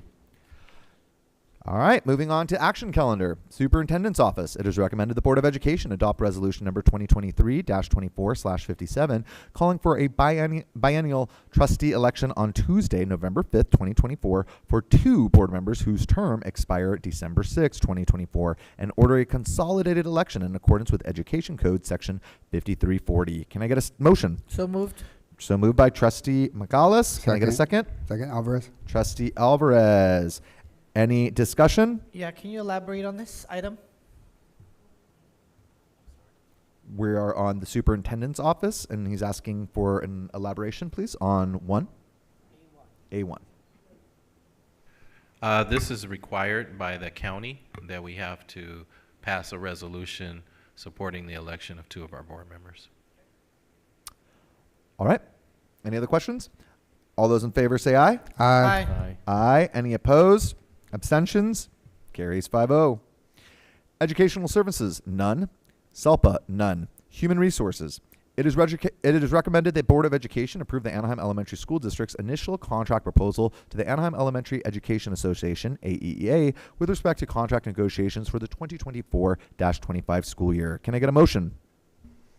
So moved, Alvarez. So moved by Trustee Second, Alvarez. Lopez. Seconded by Trustee Lopez. Any discussion? All those in favor say aye. Aye. Aye. Aye. Any opposed? Motion carries 5-0. It is recommended the Board of Education approve the Anaheim Elementary School District's initial contract proposal to the California School Employees Association and its Chapter 54, CSEA, with respect to contract negotiations for the 2024-25 school year. Can I get a motion? So moved by Trustee Philbeck. Can I Second. get a second? Lopez. Seconded by Trustee Lopez. Any discussion? All those in favor say aye. Aye. Aye. Any opposed? Carries 5-0. It is recommended the Board of Education approve the declaration of need for fully qualified educators for the 2024-25 school year, which will be submitted to the California State Department of Education. An annual procedure, it requires school districts throughout the state to declare a potential need to hire teachers on an emergency permit or credential waiver. This is a proactive measure in the event such need becomes necessary. Can I get a motion? So moved, Alvarez. So moved by Trustee Alvarez. Can I get a second? Second. Lopez. Seconded by Trustee Lopez. Any discussion? All those in favor say aye. Aye. Aye. Any opposed? Carries 5-0. All right. Administrative services, none. And now we're at the board discussion, starting with Trustee Philbeck. Go ahead, Trustee Philbeck. Okay, I'm going to try to make this quick because we're coming up on that 10 o'clock golden hour. So I'll start with on the 18th, Community Resource Fair at Revere. And I'll mention it was sponsored by Councilwoman Norma Campos-Kurtz and Revere Elementary. It was at Revere. It was just great. I love these community resource fairs. They're well attended. There's a lot of resources. A lot of our city partners are there. And so it was a lot of fun. Mr. Chavarria was also there, I believe. Then I'll just briefly say I was at the Anaheim Succeeds Conga Kids at Roosevelt, and I know some others are going to report on that. It's one of the most fun things to watch, these kids dancing and the confidence that they, the competition and the confidence that they're just putting out there. It's wonderful. And the dances were, I think I'm missing one, guys, merengue, jazz, hip hop, salsa, and cumbia. Was there another one? If there was. But it was a lot of fun, so I'll let some of the others elaborate on that. I was at Earth Day at Orange Grove. There was, thank you to Anaheim Public Utilities, Mr. Dooku Lee was there, and we also had Mayor Pro Tem Norma Kurtz there. The Tigers, the Orange Grove Tigers, planted a tree. I believe it was a camphor tree. They also did a great skit that they came up and had all kinds of facts about our Earth Day and about the Earth, and songs by the first graders. So congratulations, Dr. Mariquin and the teachers. They just did a great job. I was happy to attend the Bus Driver Appreciation Breakfast. I appreciate being asked to that. And as I said there, they carry our most precious cargo. So they're getting up early and doing a great service for us, and we do appreciate them. Another event was the Kabe Award at Mann, and I know others were there, so I'll let them elaborate, but I'll just say it was an honor to be there. I was very proud that they were awarded the Seal of Excellence. And also several of the other, I believe the CEO, Edward Lampkin, was there, and other board members, directors, and advisors in the student performance. I want to thank Dr. Downing for nominating me for Anaheim Superhero. This was something that when I went out and was able to get a $1,000 contribution for the Anaheim Community Foundation, I earned my cape. And Dr. Downing was sort of who sponsored me. So I mention it because I did earn my cape, and I want to thank those of you who are listening who were so supportive and helpful that helped me do that, that your donations are greatly appreciated. The MAC Festival, we've already had some information on that. It was wonderful. I enjoyed that afternoon just tremendously, and I was thrilled to see how every year it gets better and better and better. And the students are just amazing, where they've come in a few years. And also the teacher band at the end was pretty good. The Kicks for Kindness, I was there at Mann. Mr. G, and Belinda has already mentioned, how he cleans the shoes and stuff, and what the kindness tickets were in, and they pulled and the kids got shoes. It was just a wonderful event. It was a lot of fun. So that was great. Thank you to Mr. G and Mr. Guido and Western Youth Services. Let's see, Price, I attended their Children's Day performances, carnival, food, posters, you know, all the fun things they do every year. Loved it. Also, Anacon at the Central Library, which if you're not into that, I don't know a lot about it, but it was pretty cool, comics, sci-fi, and pop culture. And I mention it because be looking at those library events. There's lists like you can't believe that are going on all around Anaheim. PTA, Franklin had a phenomenal dual language DLI assembly. The kids came out and performed in Spanish and sang songs, and it was the cutest things, well attended. Great job, Franklin. I did attend the speech, it was the, what did we call that? Scholar Talks. I was on the first day, and let me tell you, I was amazed.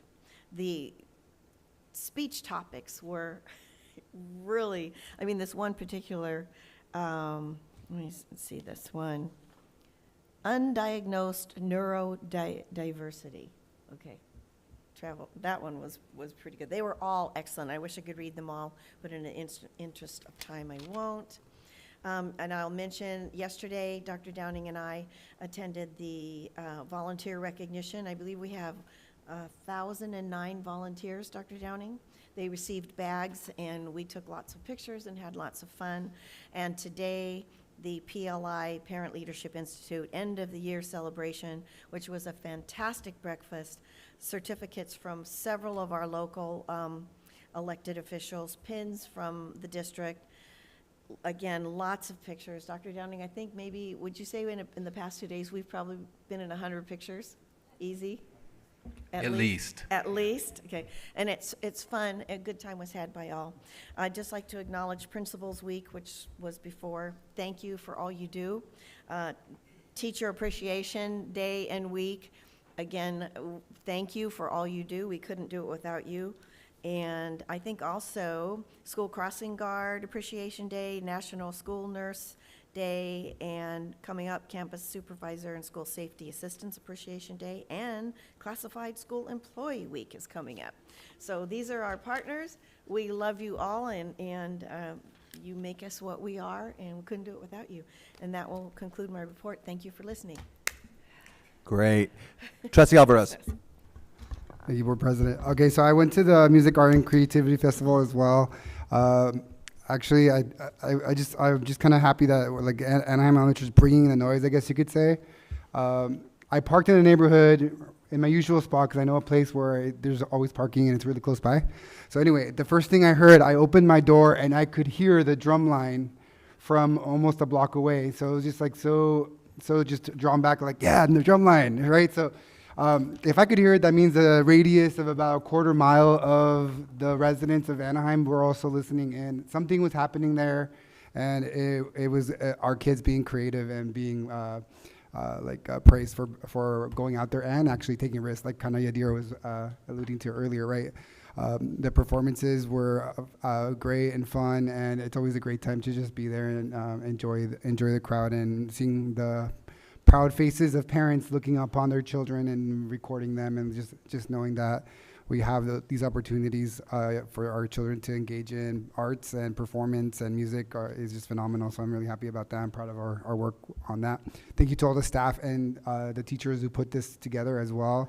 They work tirelessly, and they deserve as much credit as we can give them, right? They deserve like $1 million, because there's a lot of blood, sweat, and tears that happen that people don't notice, including people on this team here, right? Like people are running around like crazy, but it's all worth it when you see the smiles on our families' faces and the enjoyment, right? So thank you for all you do, everybody. I do want to say happy Teacher Appreciation Week to all our educators out there.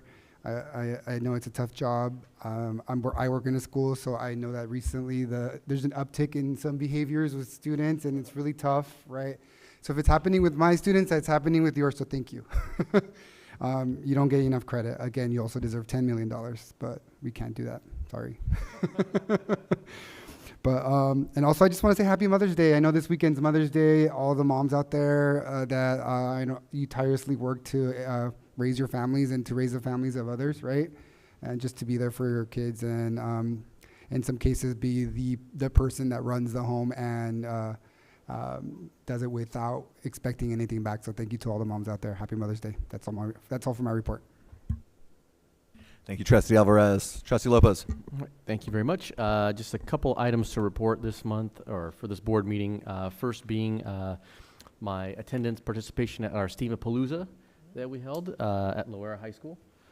It was great. It's always great to see all of our busloads of students being dropped off with our color-coded shirts, getting a taste of the secondary education level that they'll be in a few years. And being able to see some of the programs that are going on at the secondary level. I think it really reinforces our vertical articulation, just our collaboration with our district that we're feeding into. And just want to thank all of those staff members who were there to chaperone and ensure the safety of our students, our scholars who were there, whether it was doing the tours or driving the buses, getting the transportation there and back safely. So thank you very much for that. April 24th, and my ex officio duties as a Parks and Recreation Commissioner, I was able to attend that meeting. I want to thank Commissioner Fred Zagala, who is a regular member there, for forwarding me some information about a upcoming event next week for a Kaboom playground, which will be at Little People's Park, located at 220 West Elm Street. Next week, May 14th and 15th, are going to be a couple prep days, and then there will be the build day on Thursday, May 16th. There is a flyer that's out to register if anyone would like to volunteer to help. There will be provided free breakfast and lunch, so there will be a couple meals there if you're able to make it. Perhaps we could get a link to the flyer on our website in case anyone is interested in attending. And then lastly, just wanted to mention, I was able to attend Sunkist Elementary on Saturday. I know one of my colleagues was there as well. Mr. Chavarria was there. We were able to take in all the sounds of mariachi at their showcase. The NPR was filled with music, as we had Sunkist Elementary, Stoddard Elementary, and then a lot of schools from around Orange County and beyond that were also attending. And I think that and participating, which I think really is a testament to our district being a hub for the music programs, that we are pulling in schools that are visiting and showing all their musical talents here in our school sites, because we've built that capacity for it. So I do want to thank Mark Anderson and Phil Villalobos, who is a music teacher at Gwynn and Marshall, for coordinating that and setting all that up. So thank you. And just echoing Ms. Philbeck's congratulations and recognitions for all of our members that we have, all of our employees. Thank you for everything you do. And I won't list off all of them. You did a great job, Ms. Philbeck, so it's a tough act to follow. But I do want to say Happy Teacher Appreciation Week, not just this week, but every week. So thank you for all that you do. And that concludes my report. All right. I went to Horseman Elementary as well for the CABE Seal of Excellence Award celebration. I want to give a special thanks to the CABE board for actually being there. Everybody was present. Great work.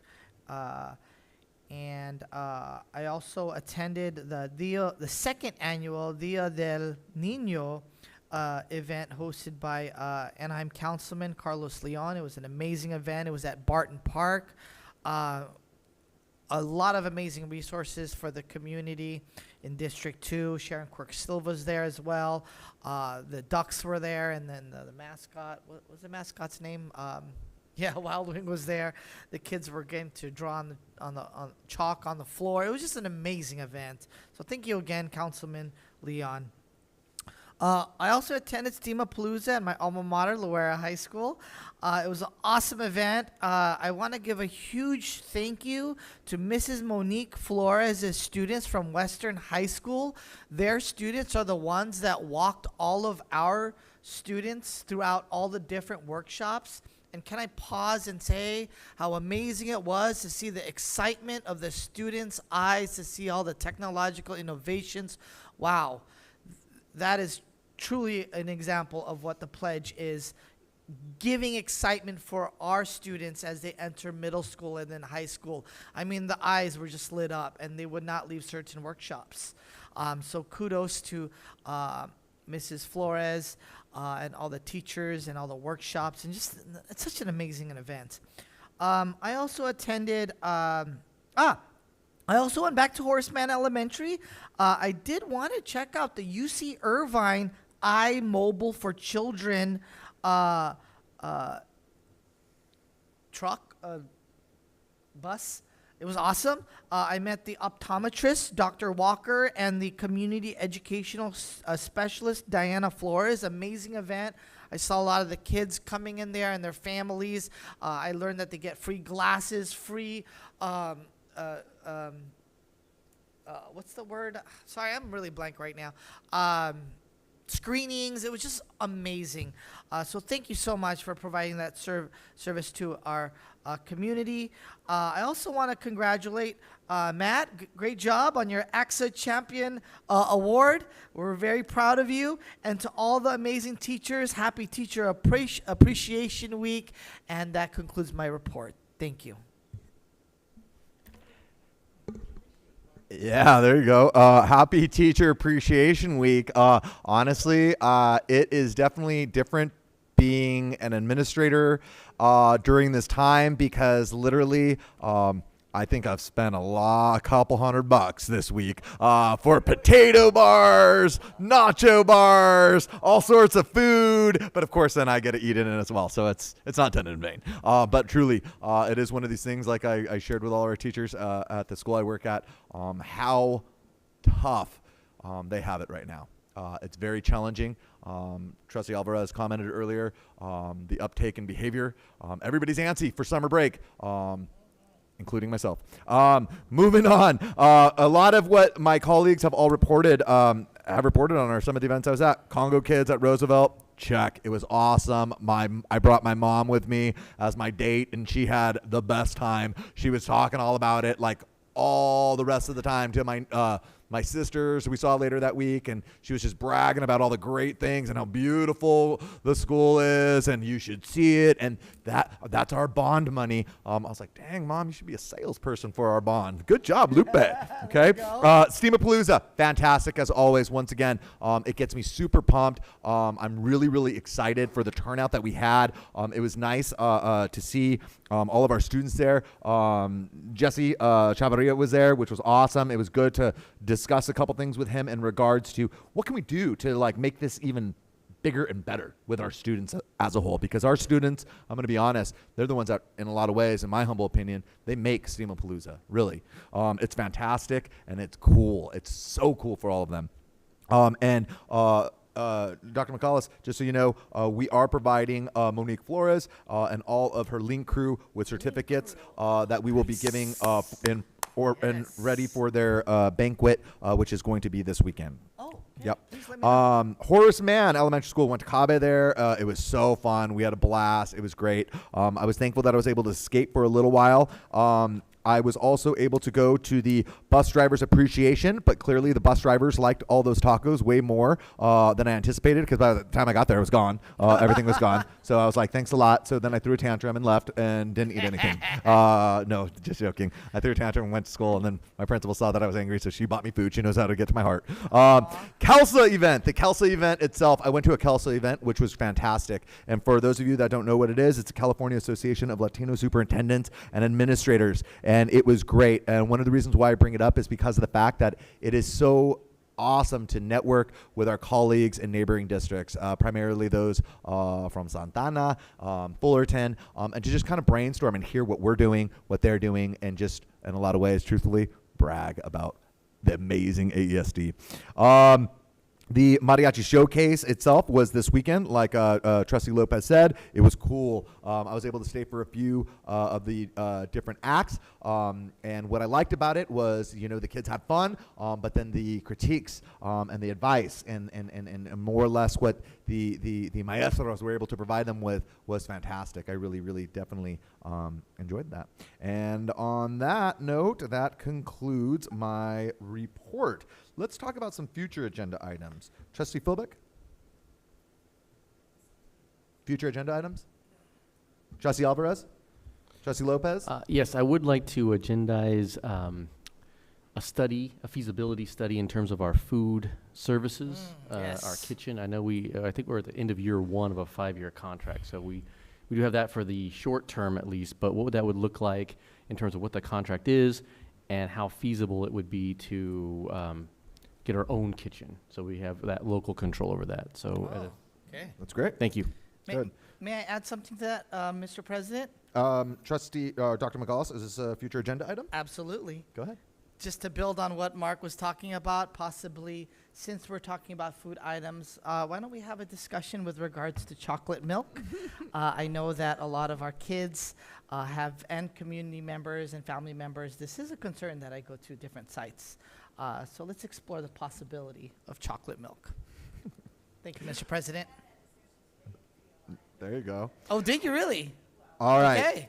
So I have no future agenda items. However, I do have 2 final things I would like to more or less kind of go on. First, for starters, and I do apologize, but I'm going to shift blame and just blame cabinet.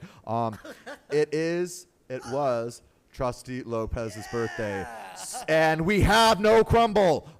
So I don't know what happened there, how we dropped the ball. We do appreciate you, Trustee Lopez. Seriously, we do. Honestly. So with that said, we're going to go ahead and lead, Trustee Philbeck is going to go ahead and lead us in happy birthday to Trustee Lopez. On the count of 3. Ready? Trustee Philbeck, lead us.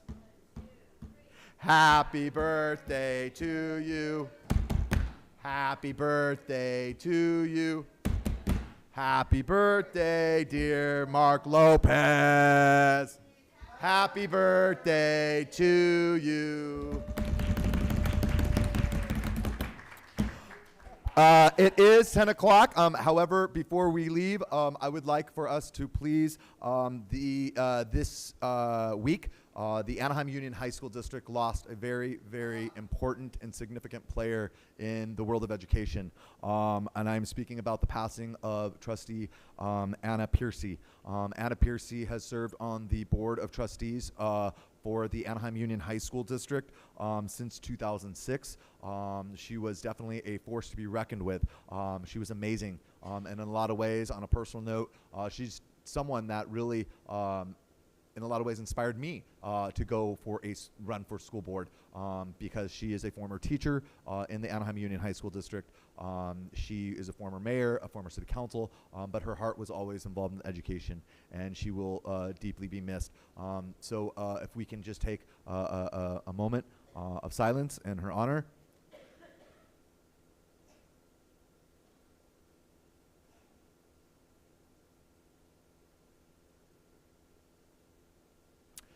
Thank you.